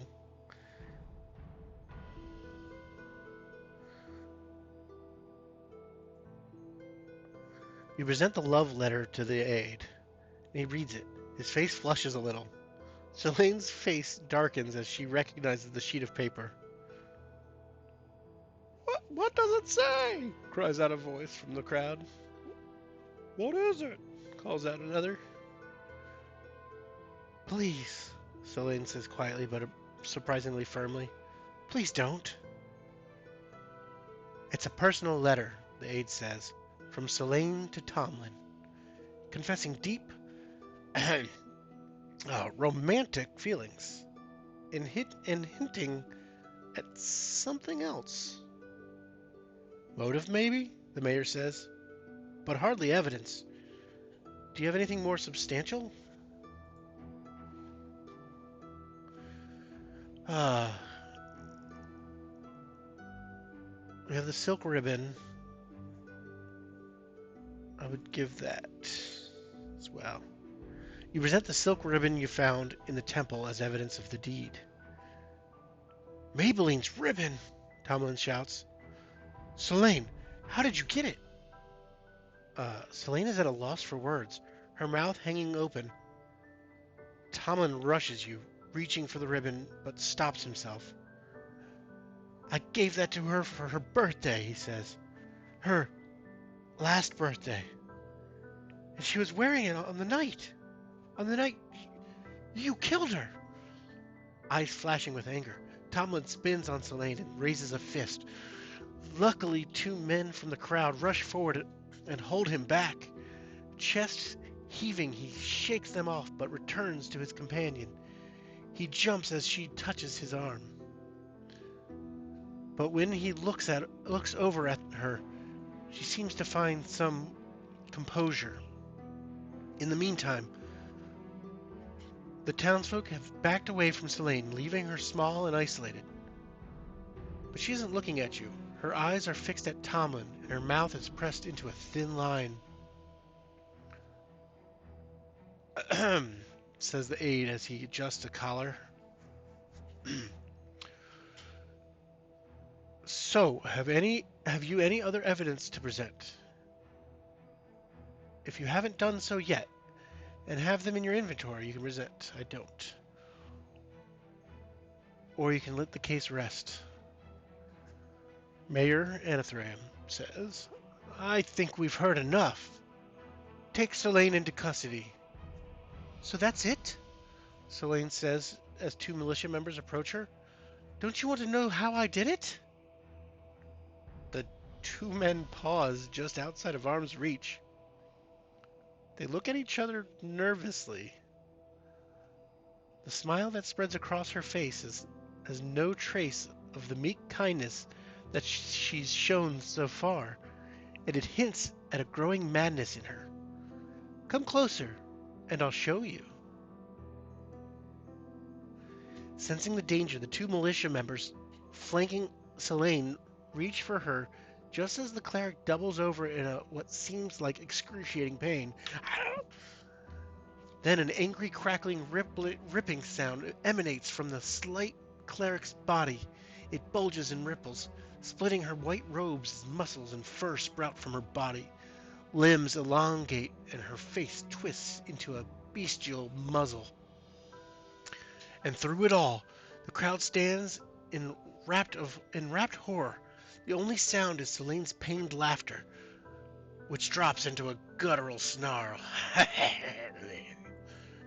No! Roy gasps. Werewolf! In a moment of blind heroism, the two militia members to either side of the cleric rush in to try to restrain her, but she rakes them both with her powerful arms, ending in long claws. Both men cry out in spurts of blood and fall to the ground.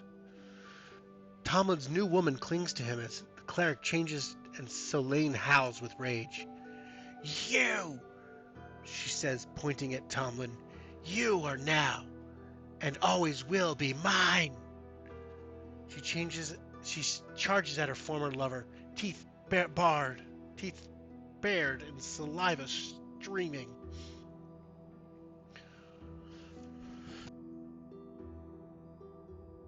Whatever collective uncertainty held the crowd in place vanished in the face of all that blood, and the stampede began. You are buffeted by panicked townspeople blocking your way. Dear gods, no! Tomlin screams, his voice high with fear.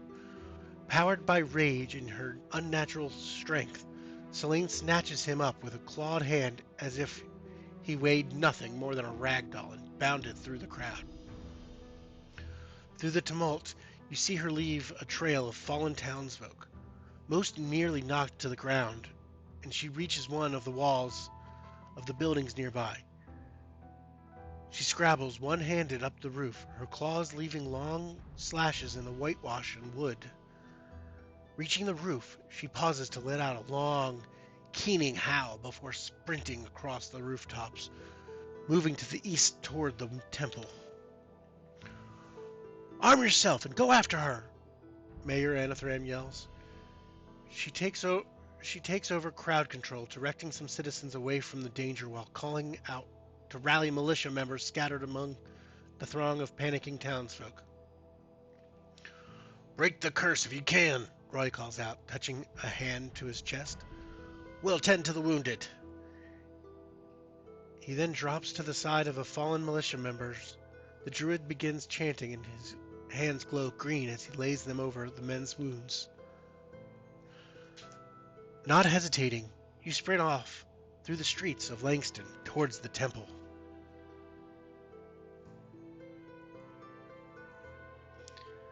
You run at your top speed through the empty streets of Langston, sprinting to the southwest towards the temple. Your blood is rushing in your ears, and your lungs are burning as you hope that you are going in the right direction. The cobblestone of the street fly past below you, and the walls of the people's homes and businesses loom to either side, framing the morning sky. As you run, however, the sky's blue darkens to the red of an approaching sunset. After making a couple of turns almost by instinct, you come to the four-way intersection in front of the mayor's home. You stop to get your bearings and catch your breath. A man's scream, loud and high with terror, pierces the air from straight ahead, then stops suddenly. You renew your pursuit, dashing again towards the southeast. You pass through the cemetery on your way to the temple, and everything there is still and quiet. The only movement you can see is a gathering flock of crows or ravens around the courtyard. You're sure you're too late, but you redouble your speed regardless. But your hopes are dashed as soon as you enter the temple courtyard. Tomlin lies dead in a spreading pool of his own blood. Dark birds already preparing to scavenge from the corpse. The morning sun hangs in a sky that seems stained by the blood of the ground. The blood on the ground. Looking around, Selene is nowhere to be found. However, evidence of her passing is visible in the claw marks left on the ground.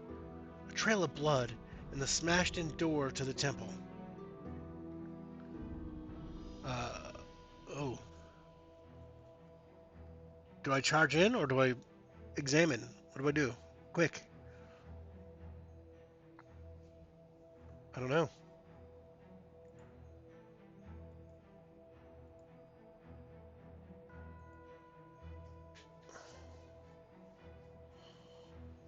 Charge. Charge it, brah. Alright, we're going in. How did I know, Nevin, you would have said just go straight to... How did I know? um, you pass through the courtyard and its outdoor altar quickly on your way to the front hall. When you enter the temple, it doesn't have the same sun-drenched charm as the first time you arrived. The red light streaming in the windows gives everything an air of menace, tinging even the shadows with bloody highlights. The tapestries depicting the dead seem darker, almost as if they are absorbing the light itself and feeding off of it. The main hall where you met Selene on the last visit is also changed. Instead of the sunburst mosaic, there's a spiral staircase bearing the same motifs circling down into the darkness below the temple. Though it's possible Selene escaped down one of the corridors, you feel certain that she has instead retreated into the darkness below. You cautiously descend the steps below to find corridors, rough-hewn walls of damp stone, and what seem like animal bones in various stages of decomposition. As you proceed, you find your way lit by the same glowing orbs you saw above ground, so this is clearly part of the original temple. Its purpose in a temple devoted to the sun, however, is unclear. Whoa. You keep your wits about you as you advance down the corridors, careful at every turn not to become another set of bones on the floor.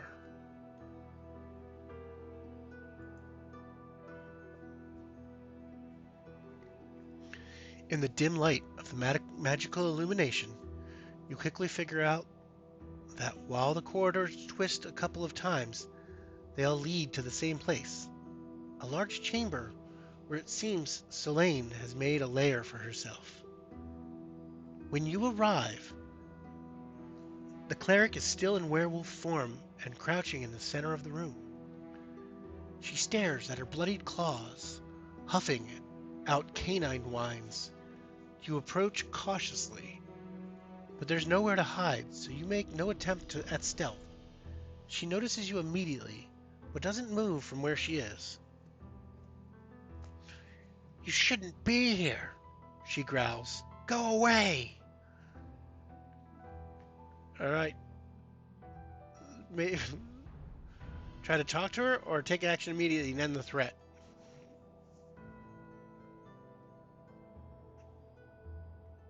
Nevin, I know what Nevin's going. I need 3 votes here, please. Wait. If Nevin says talk, maybe I don't need 3 votes.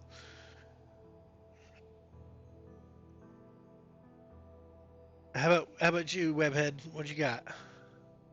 Talk or attack? You too, Fawcett. What you want to do?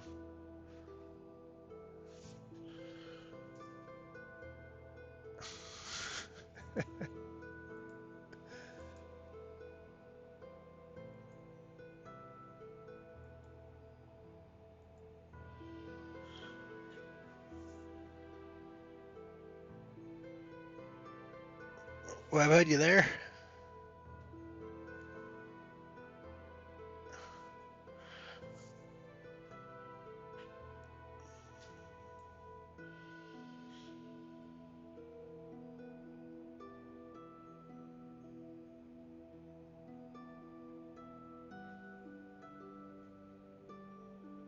All right. I guess we will. We'll talk. Yeah, we'll talk it out. Oh, and we gain inspiration. Good call.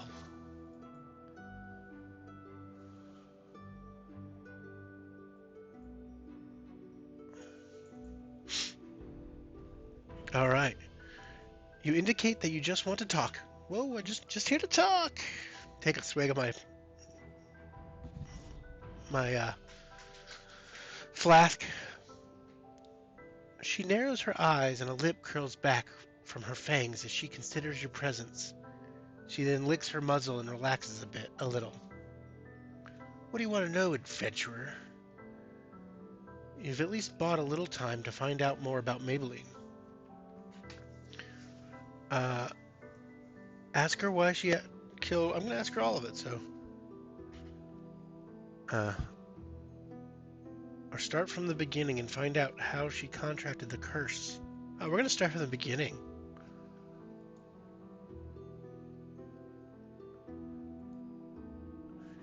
I was on my pilgrimage, she says. I returned to the Radiant Order to report this and speak to my mentor, but I was attacked by a wolf one night. I drove it away with holy magic and healed my wounds. It was frightening, but I thought little more of it. When she returned to her order's monastery, she fell ill. No one there could help her, but no one thought to assess her for curses. She ran a fever and was delirious. On the next full moon, she changed uncontrollably and blacked out. When she came to, she was bathed in blood in a farmer's field surrounded by mutilated sheep. She left amidst the investigation without anyone suspect and returned home, hoping to rid herself of the curse. Well, most call this a curse, she rumbles. The curse of lycanthropy. Look what I have done. What I have the power to do. She holds up her claws, still wet in Tomlin's blood. This is a power I never had as a cleric, she says. I was powerless, a servant to the people of this town, healing coughs and broken wrists. But now I have real power. She lets out a whining giggle. And you can see in her eyes that something has come loose in her mind. Of course, that power is gone. And with it, the temple's power protecting these lands. But that's also fitting, isn't it? Could that be what Langston deserves?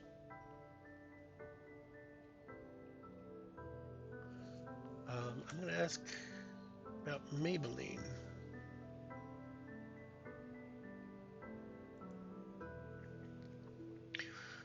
You ask why she killed Maybelline, and she stands up straight on her back feet with her hackles rising and teeth bared. Because she was a lying little vixen, she snaps. Oh, everyone loved the innocent maid who sold her family's produce in the market. She was Langston's golden child, but she showed me her true colors. You ask Selene what Maybelline actually was. A scheming little wench, stealing Tomlin from me. It was just the beginning. I don't know what she wanted in the end, but she was now the kind, sweet soul everyone thinks she was. She was not the kind, sweet soul everyone thinks she was. She was cruel. Selene's eyes lose some of the humanity in the memory of it. She laughed at me, mocked me for my faith, for being the servant of Langston instead of twisting it around my finger as she had. And then she was dead. The werewolf looks at her claws and shows her teeth again.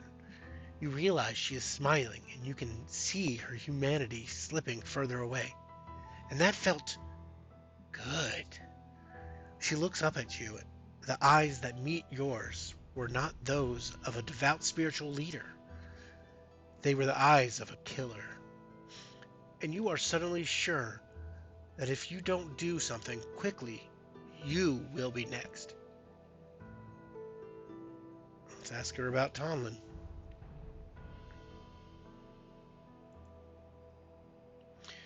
You ask why she killed Tomlin, and she flinches. Tomlin betrayed me, she says, ears flattening against her huge head. He lied to me, used me, and he dropped me for that market hawker as soon as he could. You ask if she loved him, and she snarls. Of course I did, you fool. More than anything. More than I should have. And he used that against me again and again.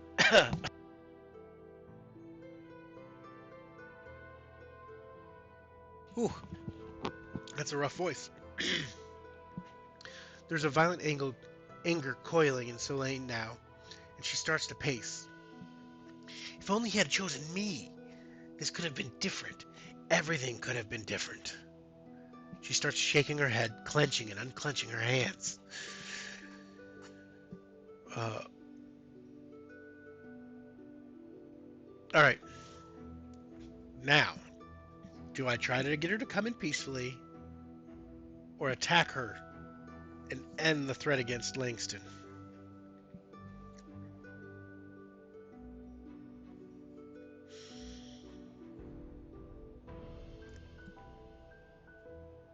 I don't remember. I don't know. Do we Leroy Jenkins this? Or do we...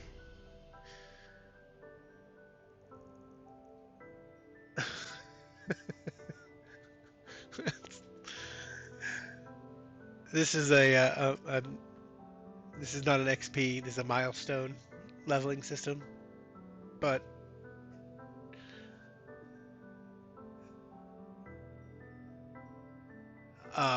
anybody else?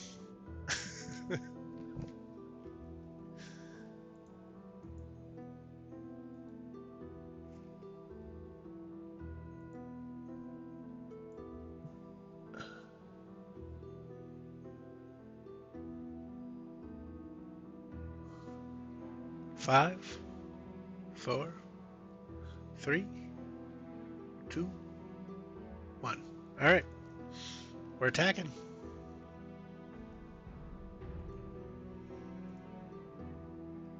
Selene lunges at you, but you had half expected things to go wrong at any point.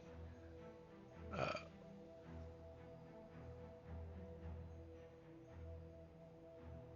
uh, do I have a dungeon? I probably not.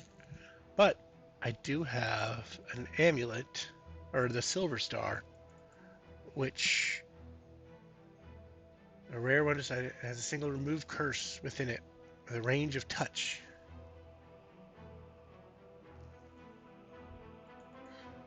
So as an action, I can cast remove curse.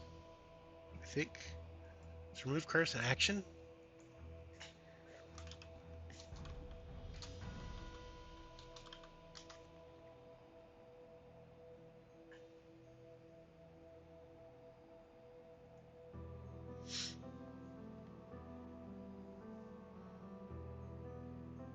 It's one action.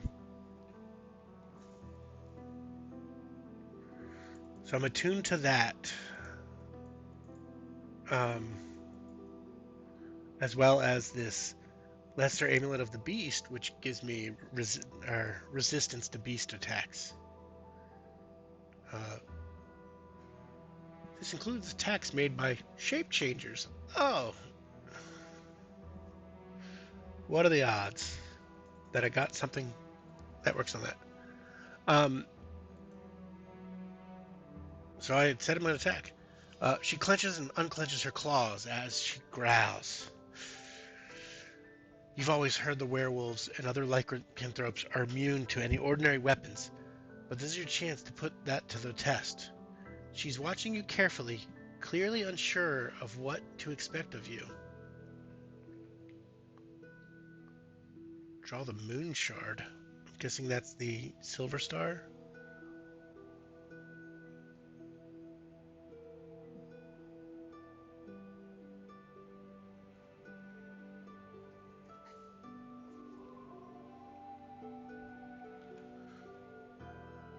Oh, there we go. What was the filter of remembrance do? It might be worth trying to do that first. Throw this and do a DC 18 on a failed save. Affected creatures are stunned for 1d4 rounds, or fail.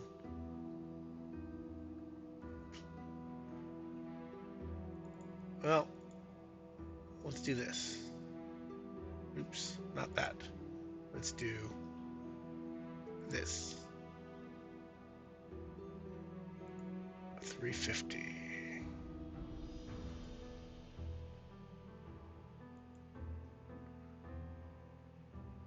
Characters. Characters. Open up characters. Come on.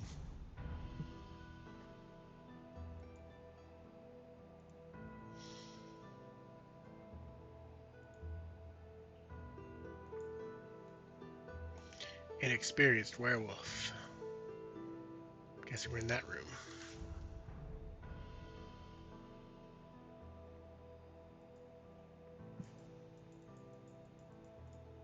Yeah. That's where we are. Let's probably back here some more as I enter. Right here.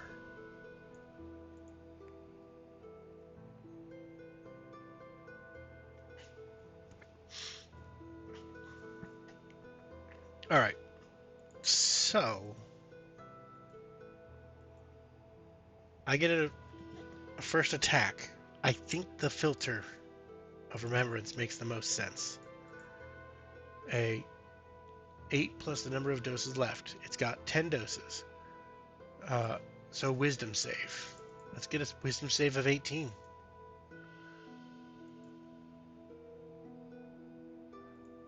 Normal roll of wisdom. Oh.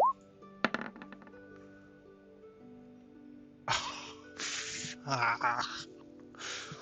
Oh. Nat 20. Alright. That was a wasted first run. Let's go ahead and roll initiative.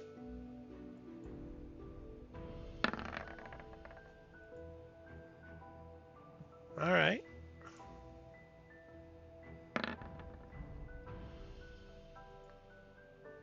Okay, I get to go first. In which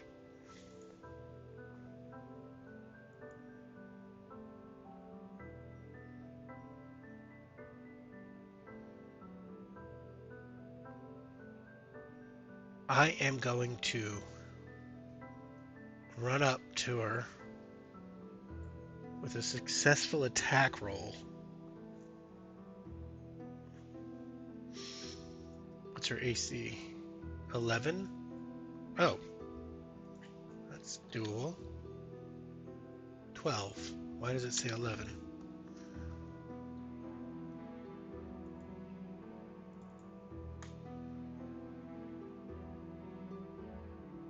It's 12. Maybe it's not the right stat.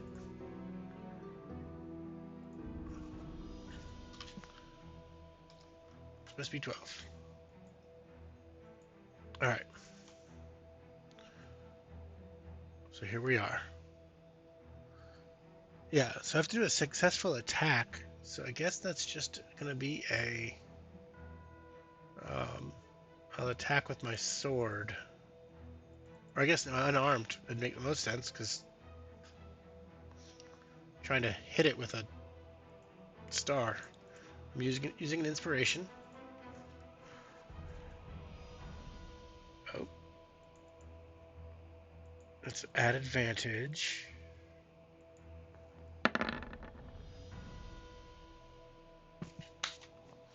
I hit it with a star.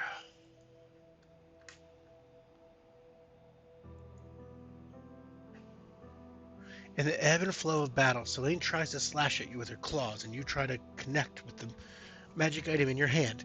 In the eternity that is mortal combat, you are in a stalemate, neither having the upper hand for a split second. You wonder if you have made a grave mistake in pursuing such a dangerous beast into her lair. Probably.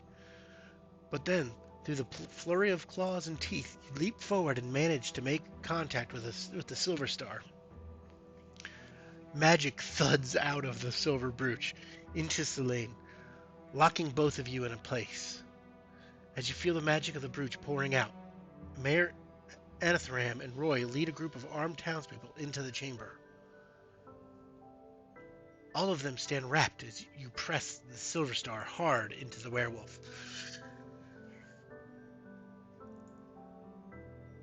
And there's a loud crack and a shower of brightly sparkling motes of light around the Silver Star. Selene jerks and howls long and low to echo through her underground lair.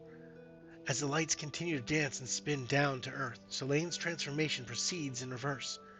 The fur covering her body retracts back into her skin, and her limbs shorten and contract into her human form. Her howl becomes a scream, and she drops to her knees on the ground. No! No! No! She yells, gathering the tatters of her robes around herself. Dear gods, no! She looks down at her small, pale hands, still stained with Tomlin's blood, and then up at you. Tears are streaming down her face. How dare you take that away from me, she demands. Now I'm just me again.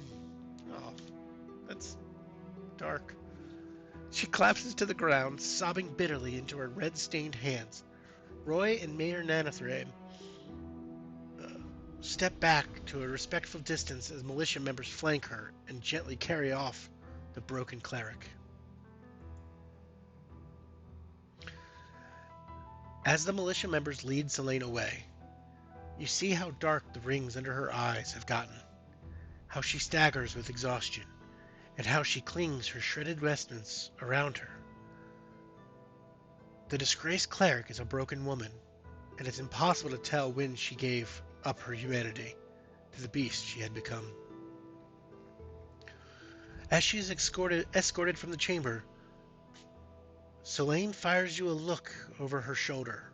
A mysterious smile spreads across her face suddenly, and then she vanishes down the corridor on her way back to the surface.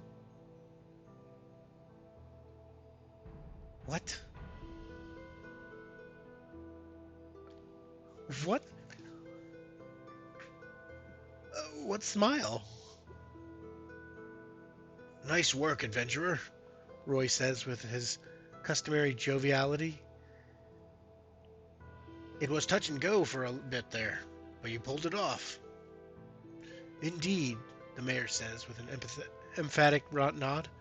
The town owes you its gratitude, and I am thankful as well. You accept both leaders' praise and prepare to take your leave. Let us walk with you, Mayor Anatharam says. I would speak with you both before the day is done. I can do that, Roy says. Let's be off. Three of you leave the now empty lair together, bound for Town Hall and the end of your quest. When you emerge from the temple, you see that the morning sky has returned to normal. Roy and Mayor Anatharam are speaking with each other, which means Roy is regaling her with a long-winded tale of his youthful exploits as part of an adventuring party. As you walk the streets, you see townsfolk emerging from their homes to speak to neighbors, and the mood is bright.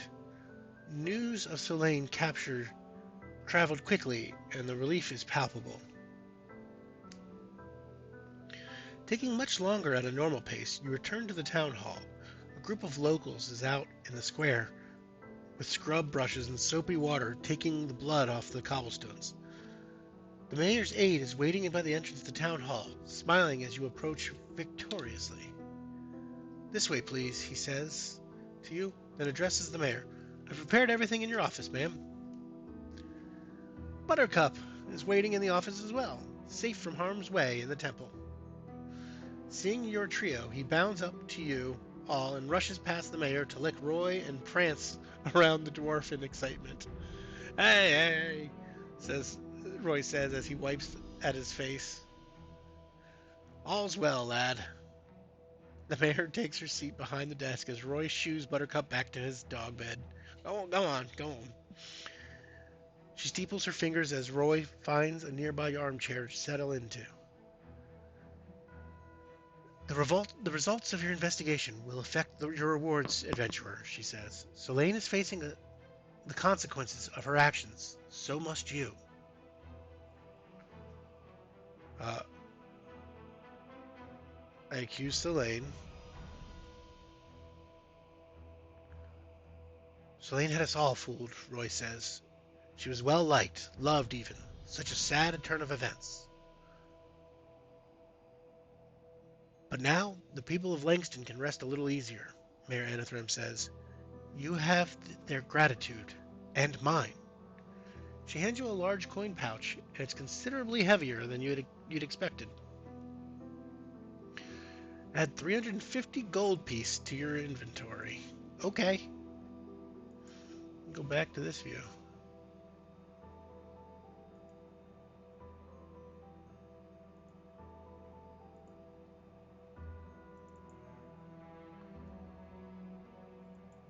$362. Yeah.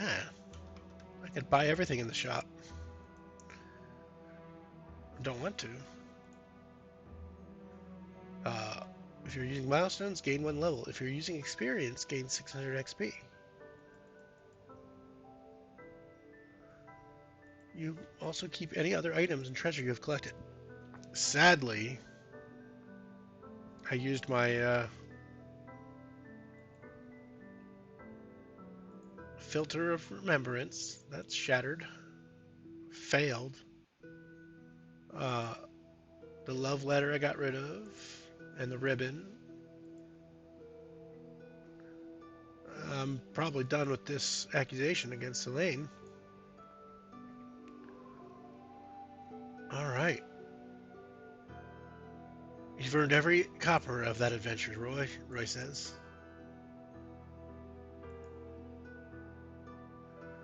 But we are hoping it does not We are hoping it does not satisfy you fully. We have further business to discuss. You stow your coin as best you can, given the weight, and ask the mayor to continue. Looking back over the past few days, it feels like a much longer stay in the unassuming town of Langston. You've destroyed monsters big and small, cured disease, broken curses, and likely even made a few friends. But the mayor and the druid want you to remain in Langston for a while longer. While it's been challenging, Roy says, there's still much to do. Solane is in custody, Mayor Anathem says, but it is unclear if she still poses a threat now that her curse is broken. And her actions have clearly severed her connection to her divine power. But she's so calm. She is powerless, trapped, and just sitting in the cell like she's waiting for something. There's also now the problem of the undead, Mayor Anathem says. She seems suddenly tired. Now that there's no cleric of the Radiant Order, the dead are not staying that way, Roy says. There could be serious consequences to the temple being too long without a member of the Radiant Order maintaining the town's protections. You have fulfilled your obligations to us, adventurer, says the mayor, but I hope you will help us again. Come on, Roy says with a wink. You know whatever comes next will be fun. If you end the adventure here, you keep all your stuff. So it's up to you, adventurer. If you bid Langston and the people farewell, stop reading here.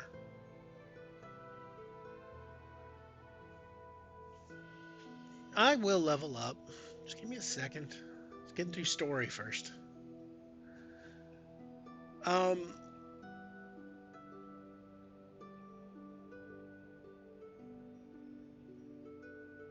I think I'll...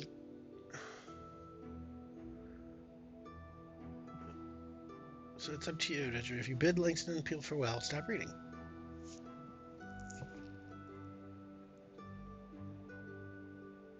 I think I'll stay for a little bit, but at some point I'm going to adventure on, like onto an Oki Island or maybe into a jungle somewhere. But, like you said, I need to level up.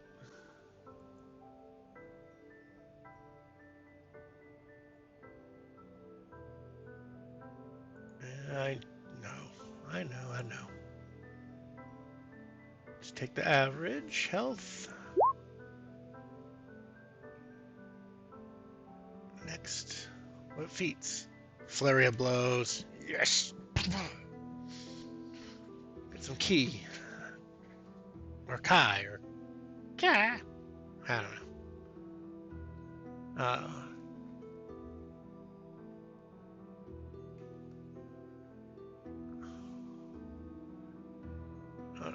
Just short sword.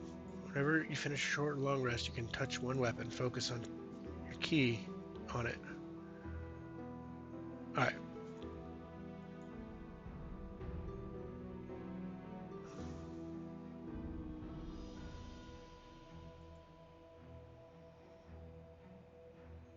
That's a little bit more comforting. Double-digit health. Much more. Alright, let's finish this off. Let's do the epilogue.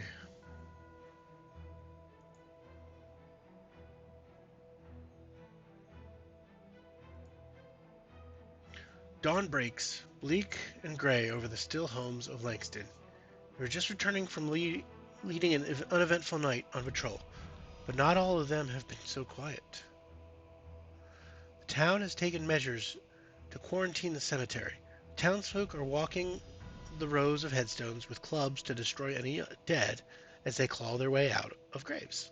However, Langston has stood in this spot for hundreds of years and has not always used the same cemetery to inter their dead. Over the past week, since capturing Solane, you've already dealt with the animated remains of 2 people and several house pets. Oh, gross. The innkeeper greets you warmly as you stagger into the Pickled Hen with the townsfolk you led through the streets last night. He silently sets a hot meal in front of you. Your companions, as more militia members filter into the temporary headquarters for undead hunters. A few bits into your breakfast, the mayor strides in at the head of her own patrol.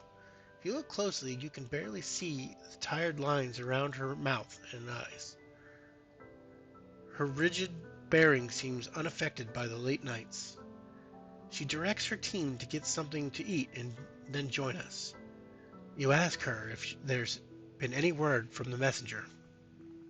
None, she says as she receives a tray of her own. The waiting order is several days' hard ride. We can expect the cleric to arrive soon. The 2 of you eat in silence for a few bites before the tavern door slams open and bloodied Roy rushes in. In here, lads, he says. He sweeps everything off the table nearest to the door as 2 men from the town carry the limp form of an injured woman. Set her down and give me some space. You rush to his side as he lays his hands on the woman and begins chanting. Green glow emanates from around his hands before sputtering and dying. He curses in several languages. Adventurer, we were caught by 3 skeletons down on the main street, he says. But I'm out of healing magic. Go to Tomlin's house. He must have made some healing potions before he died. You look at the mayor and she gives you a single nod. You bolt out the door on your way to the herbalist's cottage, or if you have your own healing abilities, you can offer to use them. I do have a potion. Yeah, I'll go adventure.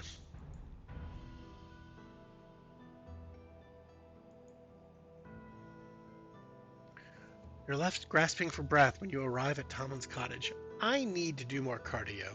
That's like the second time I've been out of breath. It seems like such a long time ago you were here helping him rid his garden of scraplings, though in reality it's been a little more than a week. The cottage is corpse-like in that it looks exactly the same as the last time you were here, but the dark window and quiet of the gray dawn give the place a disconcerting stillness. The person who brought this place to life is gone, and a shiver runs up your spine at that realization. But within could be the key to saving someone else. So you set aside any discomfort of stealing from a dead man and try to find a way in. You try the front door, and it's locked. The trellises are high and thick with vines, and you know firsthand how hard they are to climb. Even if the back door would be unlocked, it's not worth the time as someone lies bleeding to death on the tavern table. That leaves you the option of picking the lock on the front door, breaking the front door, breaking the window. I would go for the window. There's no elegant solution. You smash a window and crawl through the broken glass. With a deck save.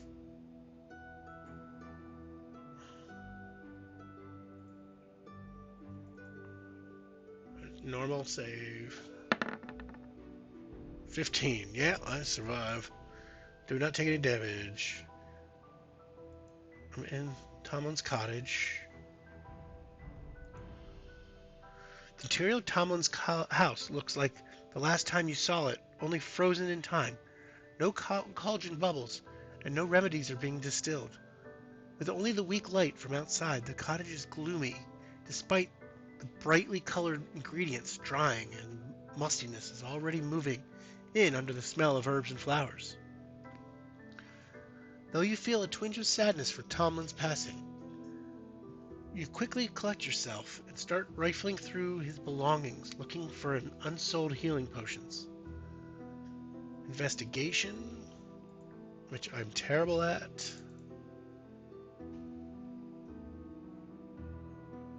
This is where I'll use it. Inspiration.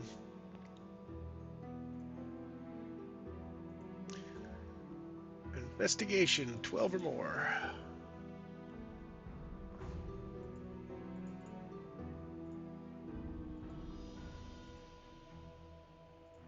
Advantage, come on, 12 or more. Oof. How come when I use advantage, I don't end up needing it? That's not true. I've used it some.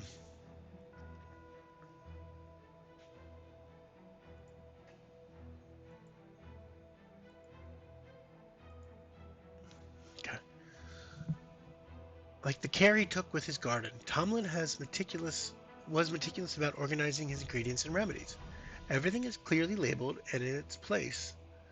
It doesn't take you long to find what you're looking for. Your quick search turns up 3 bottles labeled as healing potions and a vial of antitoxin.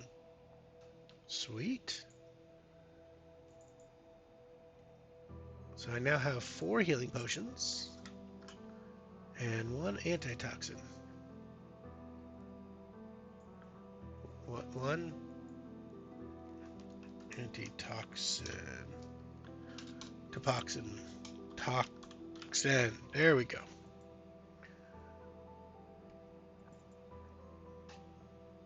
As you do one last check through the herbalist's belongings, you come across a garland woven of brightly colored wildflowers. Looks like something one might wear in some kind of ceremony, so you assume it's some part of the wedding that didn't happen. Interestingly, all the flowers look and smell as if they were plucked from the meadow just minutes ago. Though, you don't see how that could be possible. Examining the garland, it shimmers. See what it clicks. It shimmers slightly as you turn it. This could be helpful as well. And at the very least, you should probably ask Roy about it. It's clearly magical, but you haven't the time to figure out what it does right now. Alright, adding another item. I'm just stealing from a dead guy.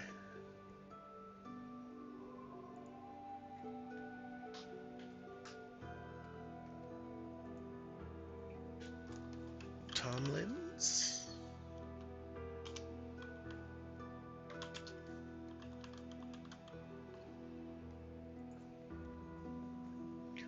One last cursory check doesn't reveal anything else that will be helpful. You rush out of the college towards the pickled hen, hoping it's not too late. You burst into the pickled hen, and the bedlam of Roy's arrival has calmed down. The injured militia member is lying on a table, her wounds wrapped in bandage already stained through with blood. Roy is speaking quietly to Mayor Anathram. There were 3 of them this time, he said. Just skeletons. But one of them got past me and caught the poor last good. Still no word on when the new cleric will arrive? No, the mayor says. Have you learned anything from Selene? Nothing, Roy says. Just the same story that the land itself is cursed, and that the temple puts the dead to rest. But only if there's a member of the Radiant Order caring for it. The mayor nods her acknowledgement at Roy's report, and then notices you. Did you find any potions? You say that you did, and hand one over. Remove the potion of healing. Remove the potion of healing. Clickety click.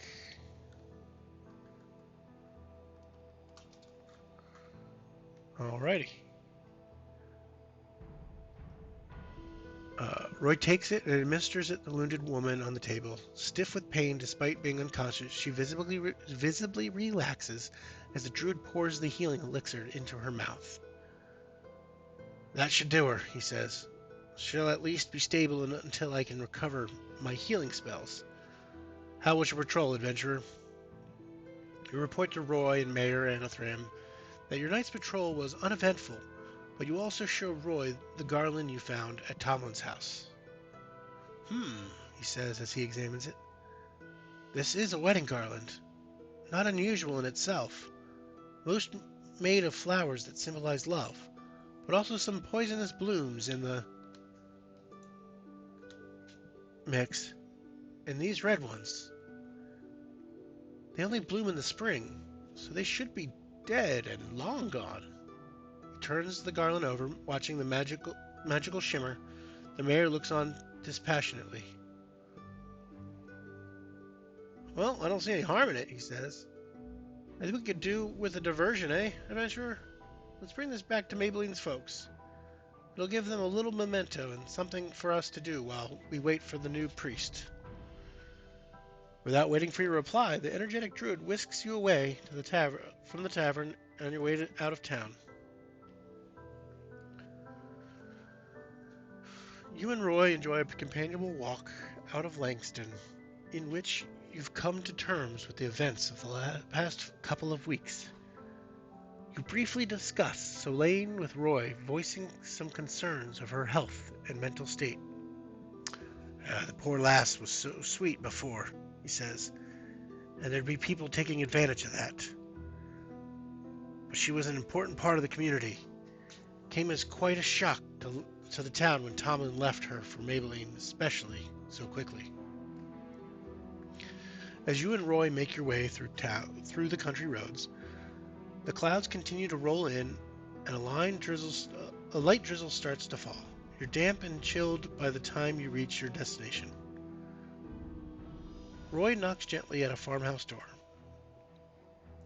Maybelline's mother opens the door and peeks out. But when she sees you and Roy, she gives you both a wide smile that doesn't reach her tired eyes. She looks thin, as if stretched too far, but that's to be expected given the recent events that have affected her family. If it isn't Roy and the adventurer who brought that priest to justice, she says. You must be freezing. Come in and warm yourselves by the fire. I already have a kettle on for tea. That is an awesome name, Death Beaver. Thanks for the follow, Death Beaver. Epic.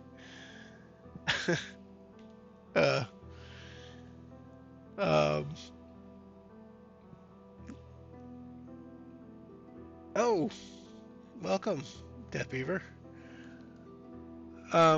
Man, you just distracted me. Oof. Need to take a sip.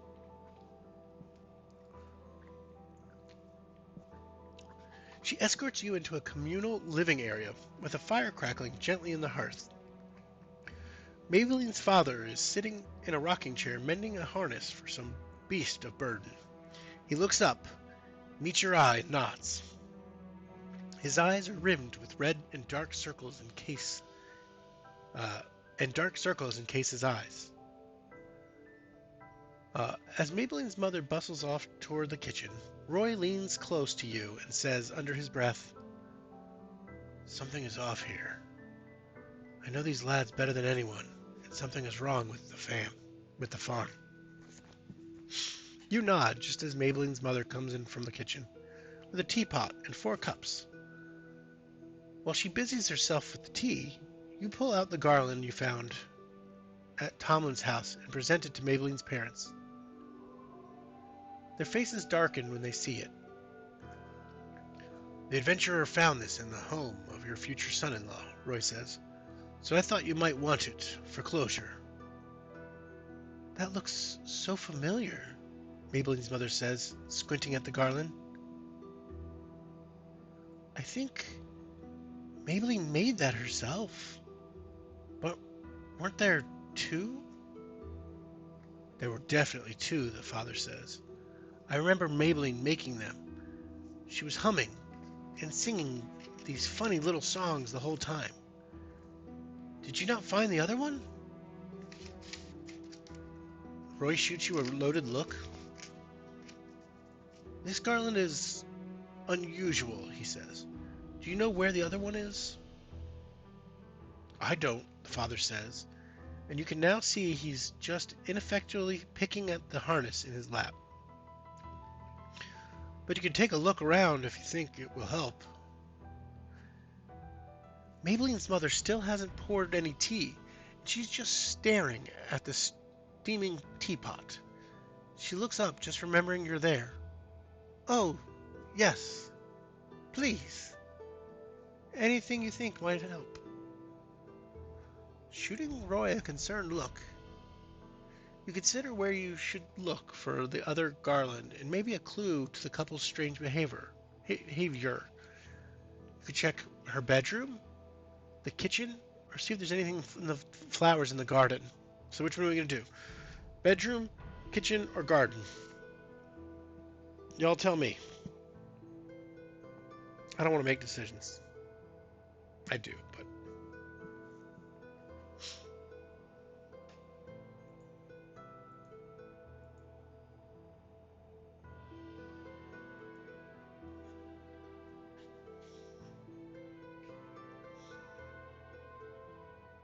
Where are we going? Bedroom, kitchen, or the garden?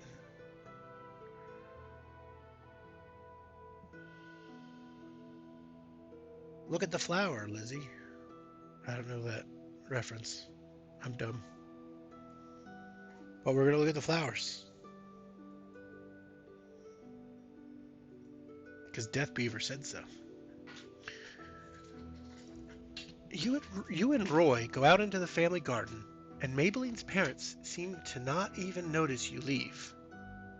Ah, uh, I know the comic. I don't know the show. Is it from the show, I'm guessing?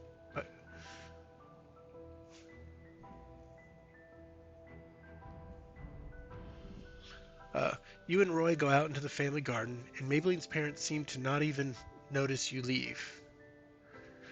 They have a plot behind the farmhouse. You can see vegetables like string beans and tomatoes planted in neat rows, but the soil around them is teeming with weeds, and most of the plants seem scraggly with neglect. A few flowers are also in bloom, but not as many as could be. The whole outdoor space gives the impression of a well-planned garden that hasn't had any upkeep in a month or so. Still, you look around for the wildflowers you saw in the garland. They shouldn't be affected by the lack of care needed by the cultivated plants. Sadly, you can find no sign of the flowers. You do find something much more interesting. There's a patch of odd soil near the wall of the house, presumably under Maybelline's window. Unlike the rest of the garden, this soil is the same black color as what you saw in the cemetery.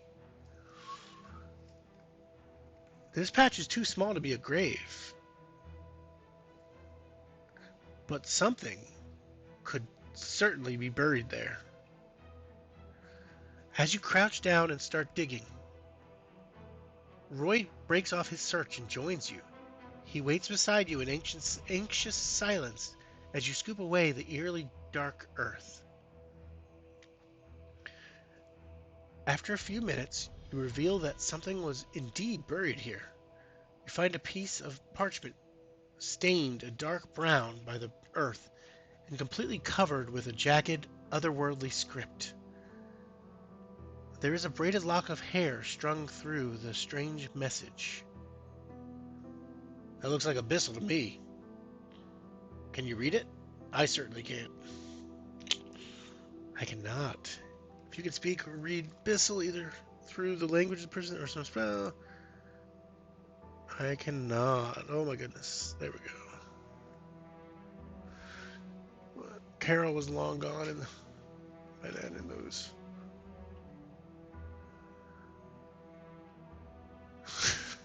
There we go. Appreciate it, Beaver. Or Death Beaver. I love that name. It's great. Um, you can't read abyssal, and there's no way you can interpret what's on the page. It may not work, Roy says, but maybe we could ask Selene? She speaks abyssal, and will probably even know what that does. I'm adding some weird stuff to my inventory.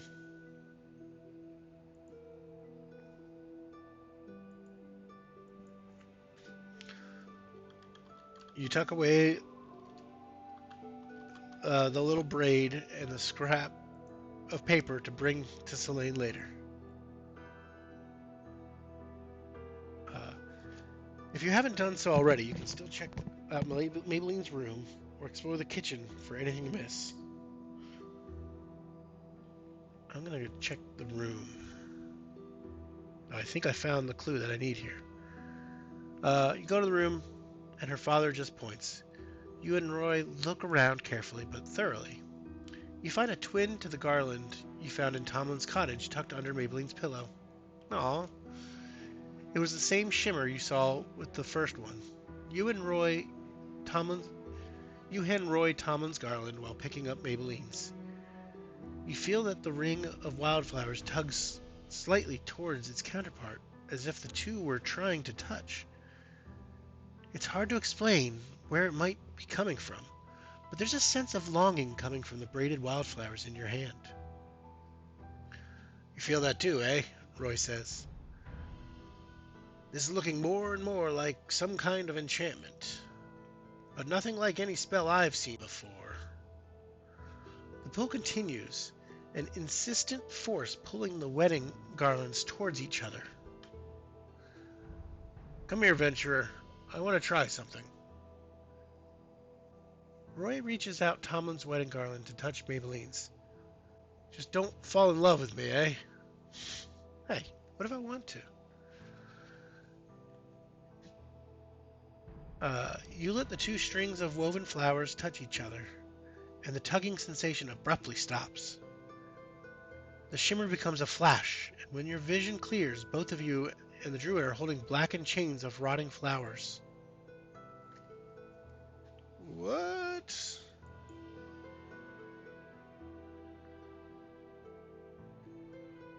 Arcana. I'll use an inspiration.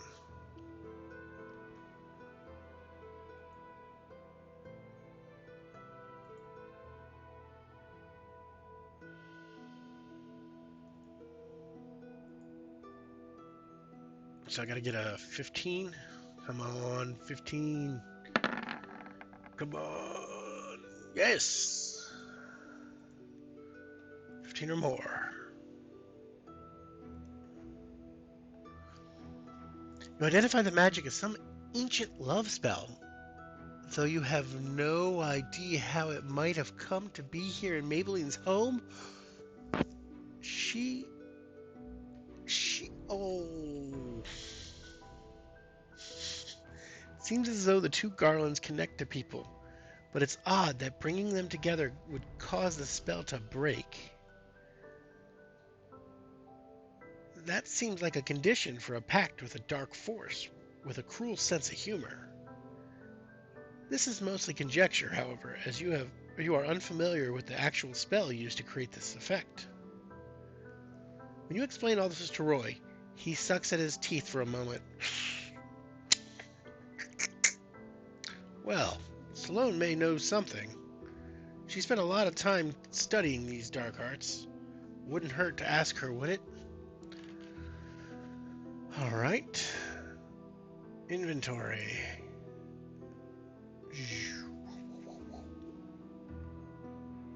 I guess change this to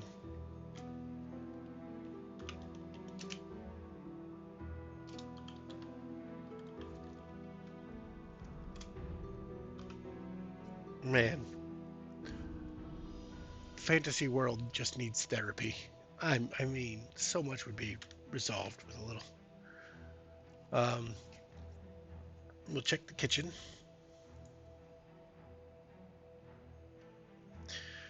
Her parents can barely seem to register your presence as you move from the common area into their kitchen. Your first impression is that it is a kitchen like that found in any farmhouse anywhere in the land. Dried herbs hang from the rafters within reach. A cast iron pan sits on the stove top, smooth with many years of seasoning. There are simple cooking utensils and enough plates and cups to accommodate the small family who lives here. But you and Roy look around all the same. Wrapped in an oilcloth at the back of the pantry, you find a hidden parcel of herbs and flowers.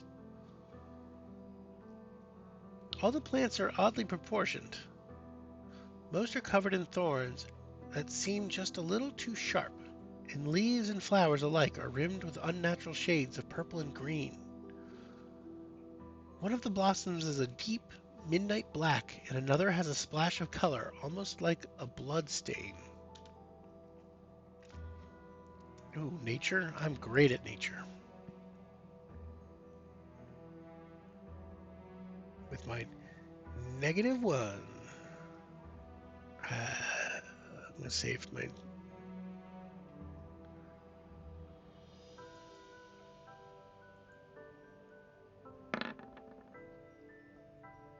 Yeah.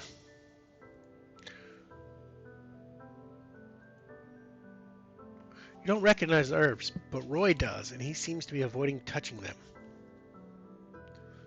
Those plants are not natural, he says.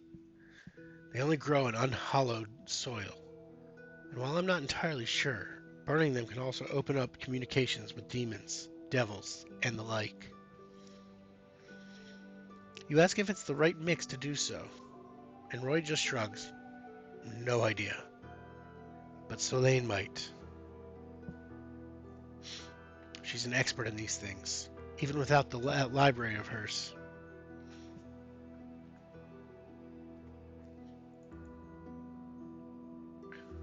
Alright.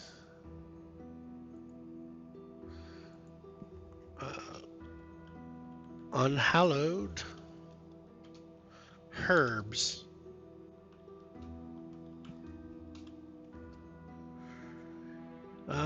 I've already checked the 2 rooms. You can return to town with Roy. You and Roy bid farewell to Maybelline's parents. And her mother still half-heartedly offers you tea. While her father barely looks up. It's honestly impossible to tell whether it's the magical efforts Roy can feel, or if it's just the trauma of recent events. Well, adventurer, Roy says outside. I think we haven't any time to lose. Get on. Before you can question what he means, Roy's form shifts into that of a powerful-looking pony.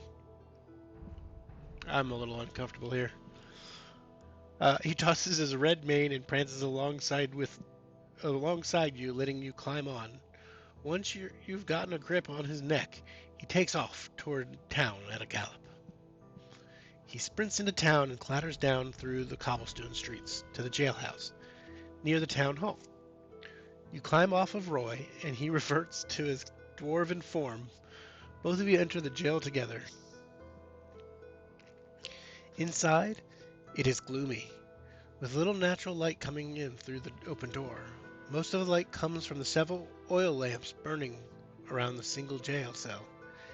It looks like it mostly used for drunks and traveling vagabonds to spend the night, but currently, the only occupant is Selene.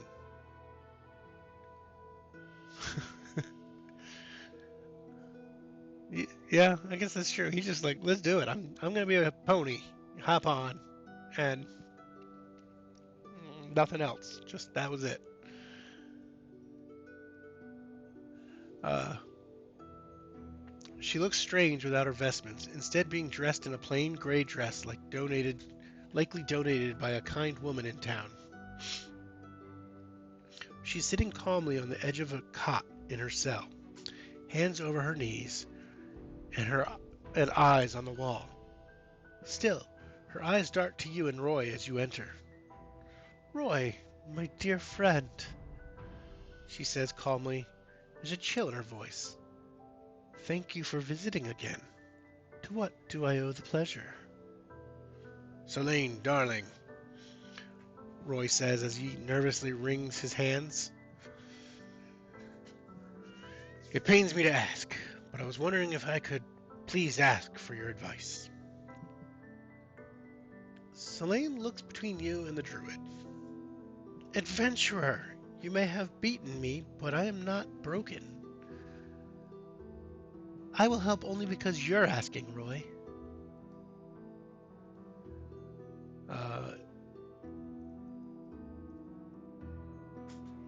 What am I going to ask for first? The garlands, the herbs, or the hair?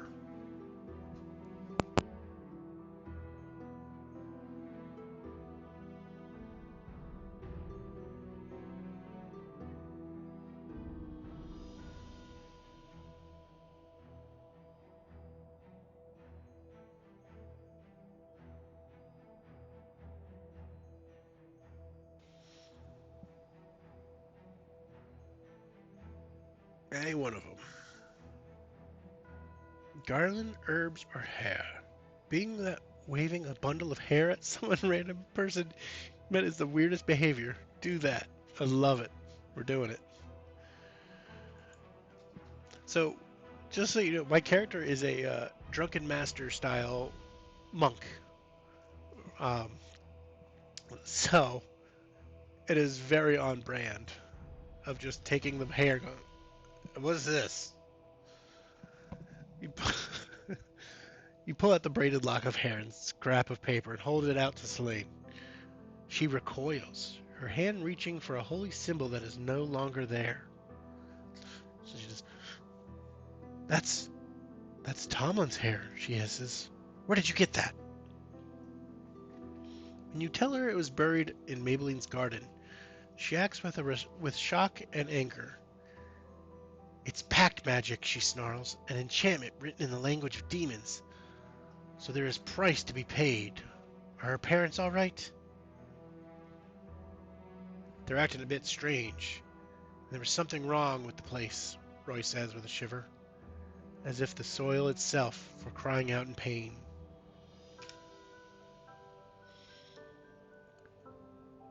Now that you've removed this from the property, they shouldn't feel any more effects within a couple of days, Selene says. Then she mutters absently half at Roy. So that's what she meant by powerful friends. I just thought she was talking about some other yokel. You ask Selene what it means, and she looks away from the spell to lock eyes with you. It means that I killed the man who loved me, she says, but I also got my revenge on the woman who made me do it. Under the smoldering anger of her look, you take a step back from the cell bars. But as quickly as she turns, Selene takes a deep breath and apparently sheds her dark rage as she turns to her friend. We're done here, she says.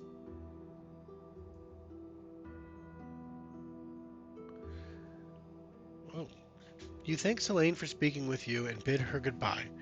She looks at you down her nose. I can't tell if You are truly noble, or just in it for your own personal gain, she says to you. But you're not doing anything that I wouldn't have done in your place. You open your mouth to thank her, but she cuts you off with a smile that reminds you of her wolf fangs. You take a step back from the cell and bump into Roy. But I will still get my revenge. Someday. Come on, Roy. Come on, Roy says to you, tugging you toward the door. It's time to go. Once outside, you see tears shining on the dwarf's cheeks and in his beard. He wipes his nose with a sleeve and huffs out a sigh. Slane was the best of us once, he says. A truly good person who did what was right. But now a broken shell of a lunatic. My friend is gone, all thanks to some silly girl who couldn't bear to hear no. You aren't quite sure what to say, but the druid speaks first. Come on, adventurer, he says. We both need some rest. It's another night on patrol for us, for the both of us.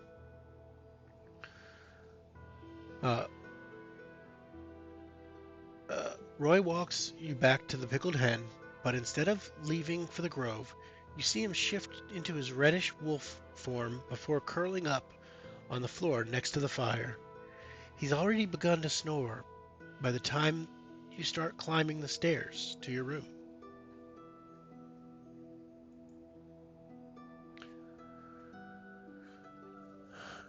You are enjoying your second uneventful nightly patrol, and just finishing up the first watch. You are outside the Pickled Hen. The light is streaming out the tavern windows, along with good-natured banter from the militia members. You were late. The innkeeper has been kind enough to keep the common room open late into the night for militia to eat and socialize after patrols. You've taken a moment to look out over the sleeping town. The clouds cleared while you sleep, and now a full moon hangs in the starry sky above. The lamplighters have stayed home, while the risk of undead remains high. So the moon's cool white light is the only illumination. In the dappled shadows of the night, you almost miss the small movement across the street from the tavern. At first, you think it's just your eyes playing tricks on you. But you could swear you see a woman standing in the shadows wearing a plain, rough-spun dress. The moonlight is playing tricks around her features, keeping her swathed in shadows. You can't even begin to make out the face, except for a small, wry smile and a light-colored hair tied back in a tight bun. But then you blink, and she's gone. You approach where you think you saw the odd figure, and find nothing except a faint chill hanging in the air.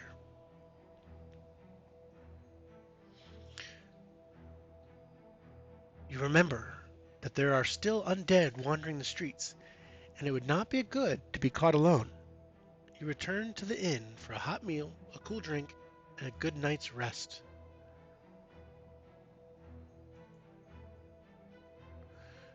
You woke to the sound of a commotion downstairs in the tavern.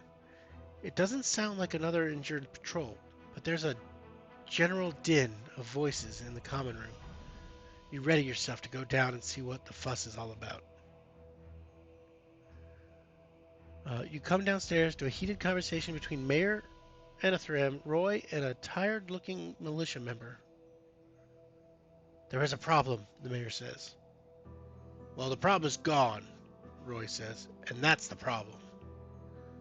Seeing your confusion, Roy gestures to the haggard militia member still catching his breath. Please, don't make me try to explain it, he says. Just come with me. The group of you make your way to the jail. The mayor is walking so briskly that Roy has to jog to keep up. When you arrive, it takes you a moment to understand what you're seeing. What's left of the cell door's shattered lock is still glittering with an unnatural frost.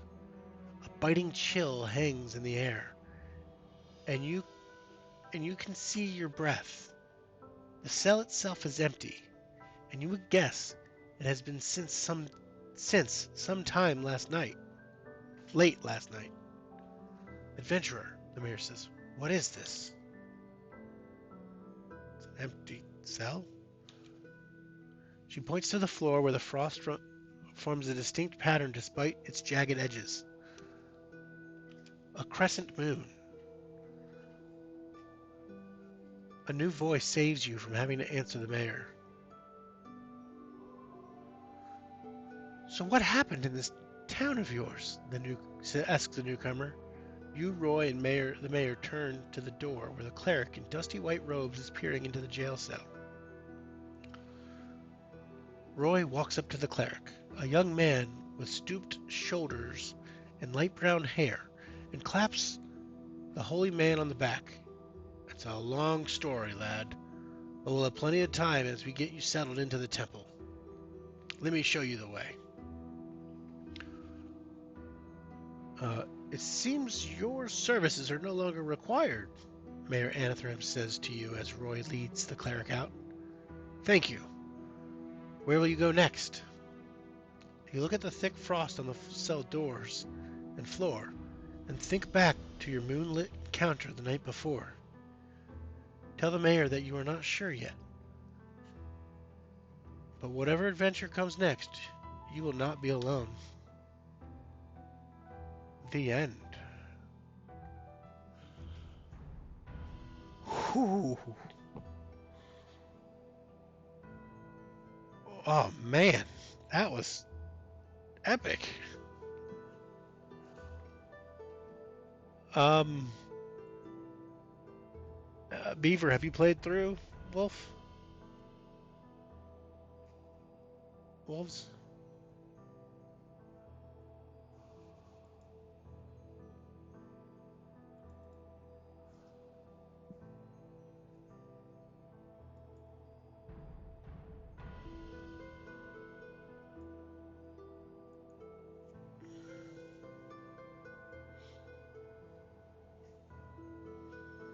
Ooh.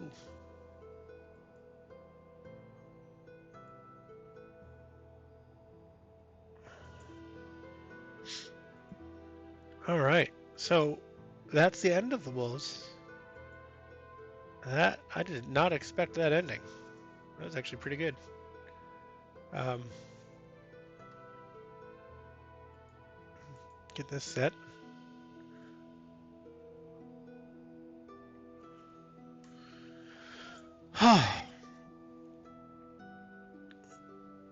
So that's my stream for the day. I was gonna do just an hour, but it's been 3 hours.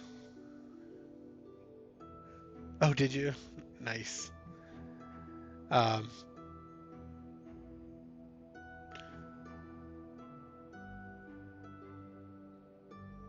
Thank you. Yeah, I did it, and I was only gonna do an hour tonight, but I decided to go, just keep going.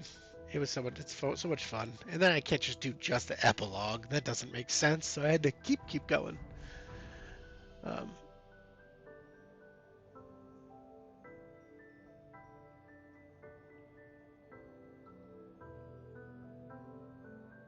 oh really? Because I'm using JumpGate, but I haven't used the 2024 sheets yet. Maybe I'll look into that. I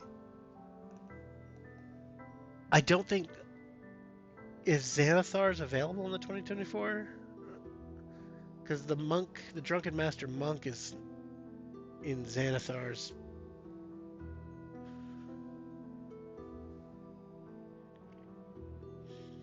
That's been my the biggest hesitation. I've got like 3 characters who use all stuff that is not in the just the base level, so I haven't attempted yet.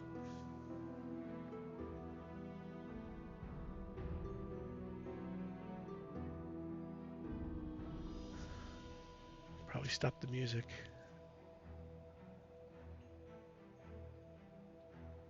Do I have to buy it again? Is my question. Because I don't want to buy it again.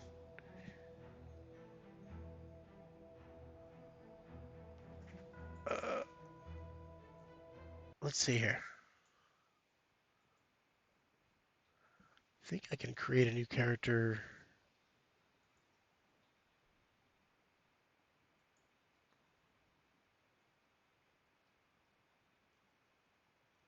I know, right? Like that's the thing that's been so frustrating about the 2024. It's probably good. I don't want to drop. Like it's not that I don't want to. It's that I can't. No, it doesn't automatically do it.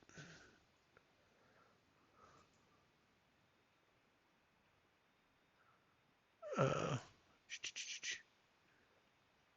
oh, hold on. All right, mouse. What are you doing? There we go. Mouse is being a jerk. I think it's having some issues with like um, frames being missed, and I think it's causing discard and exit.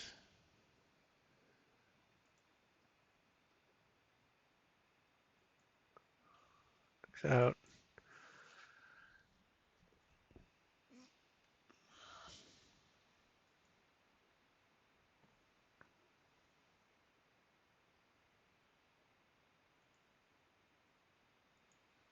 Oh, that's easier than expecting.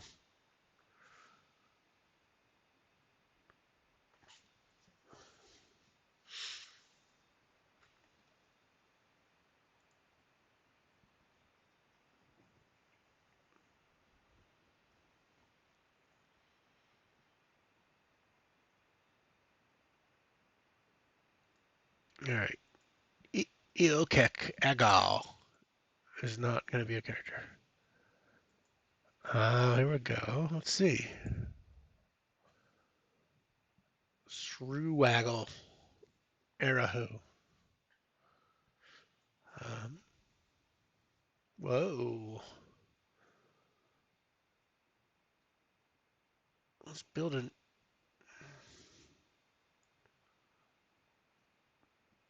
new character. Come on. Build a new character.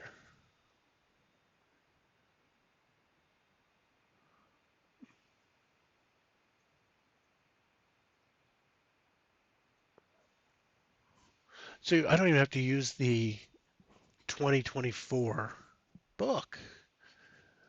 Oh, it's just the new framework.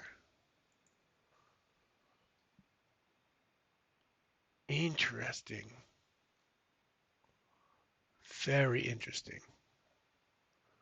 Class. Yep, that's my class. Check. Oh, that's very nice. Um, Now I'm level 2. Uh, Hit points. I have 15. Not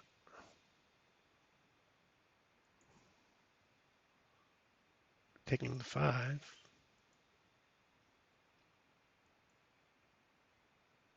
All right. Oh, it's taking its sweet time though. Okay.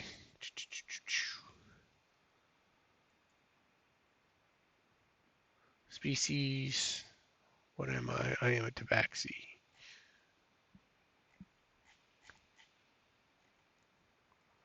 Tabaxi. Okay. Can I skip everything?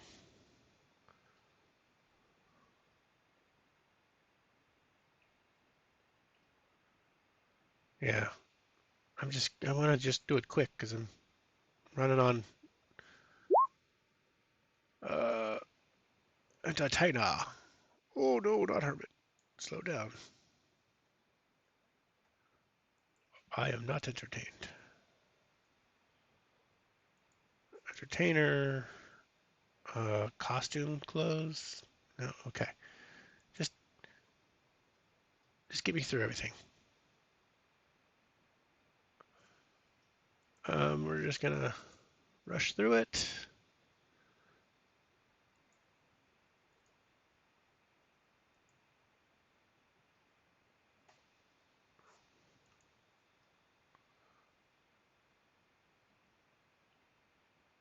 Can I just go to the end, please?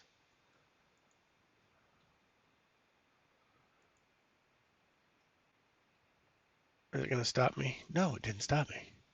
Whoa! All right.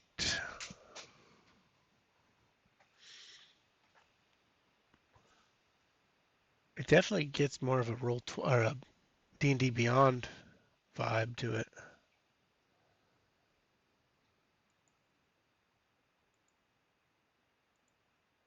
Oh, that's cool.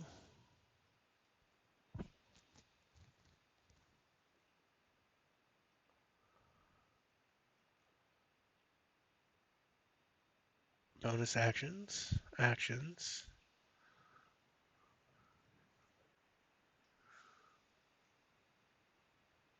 inventory. Ah, here we are.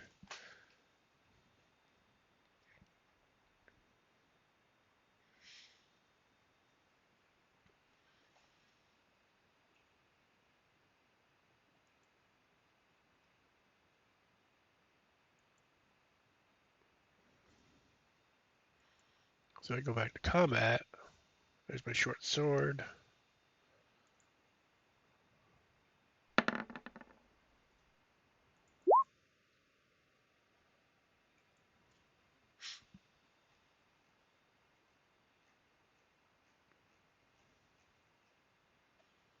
Ooh, look at that fancy. There's actually a damage button now.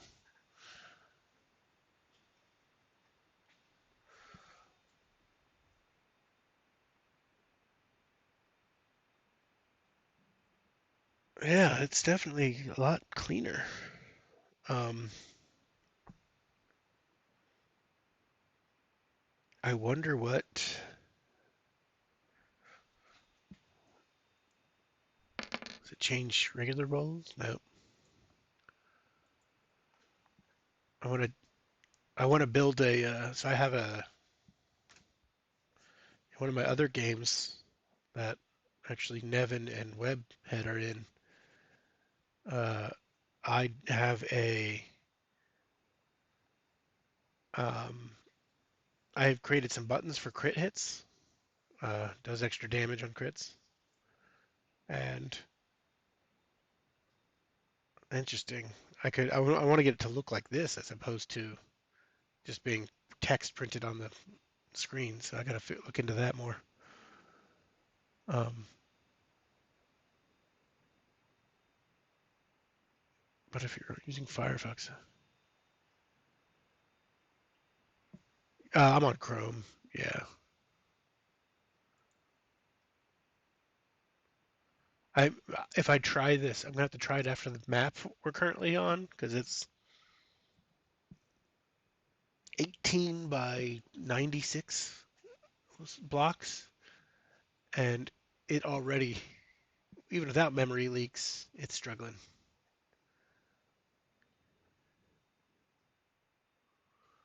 Give you the crit hits on this too to roll additional damage.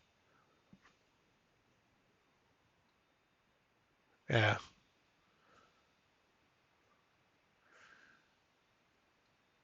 Oh man, I really want to see it, but I don't want to keep trying. All right. And with that, I think I'm done for the night. Thank everybody for who watched the stream. Gonna be not streaming for a couple of days because I got a game tomorrow. Uh, yeah, well, it's just the body of a Leviathan. It's just party is trapped in the Leviathan. No big deal. Um,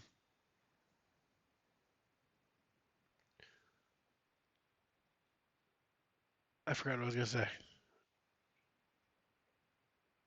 Oh, I'm probably gonna miss. I'm not. I don't know if I'm gonna get any more streaming out this week. I think Tuesday nights, or what is the night? Wednesday? Oh no, it's Tuesday, but it is now Wednesday. Tuesday nights might be my white night because Monday nights I don't want to take over from what's their name? Um, the other person that Twitch streams this is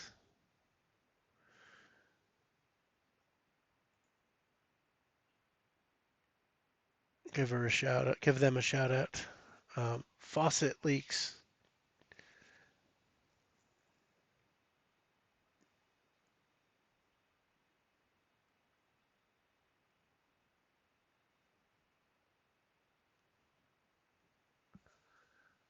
Shadow of the Dragon Queen. Nice. Yeah, Faucet. I watched theirs last night and I really liked it, but I feel like I felt bad because I started like right before they started and I didn't want to I don't want to do that, especially since we're running the same thing. My goal is to hopefully whatever book I pick second becomes uh makes it so that by the time or after by the time I finish these, let me start again. I'm hoping by the time I finish whatever the next book is, that the following book, the Witches one, is available so that I can pick between the last two as opposed to um, forcing it in a certain order. I'm excited. It'll be fun. With that, I do need to go to bed.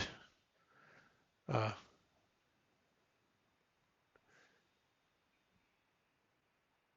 Witch Haven, that's what it was. But the EPUB, I want the EPUB file.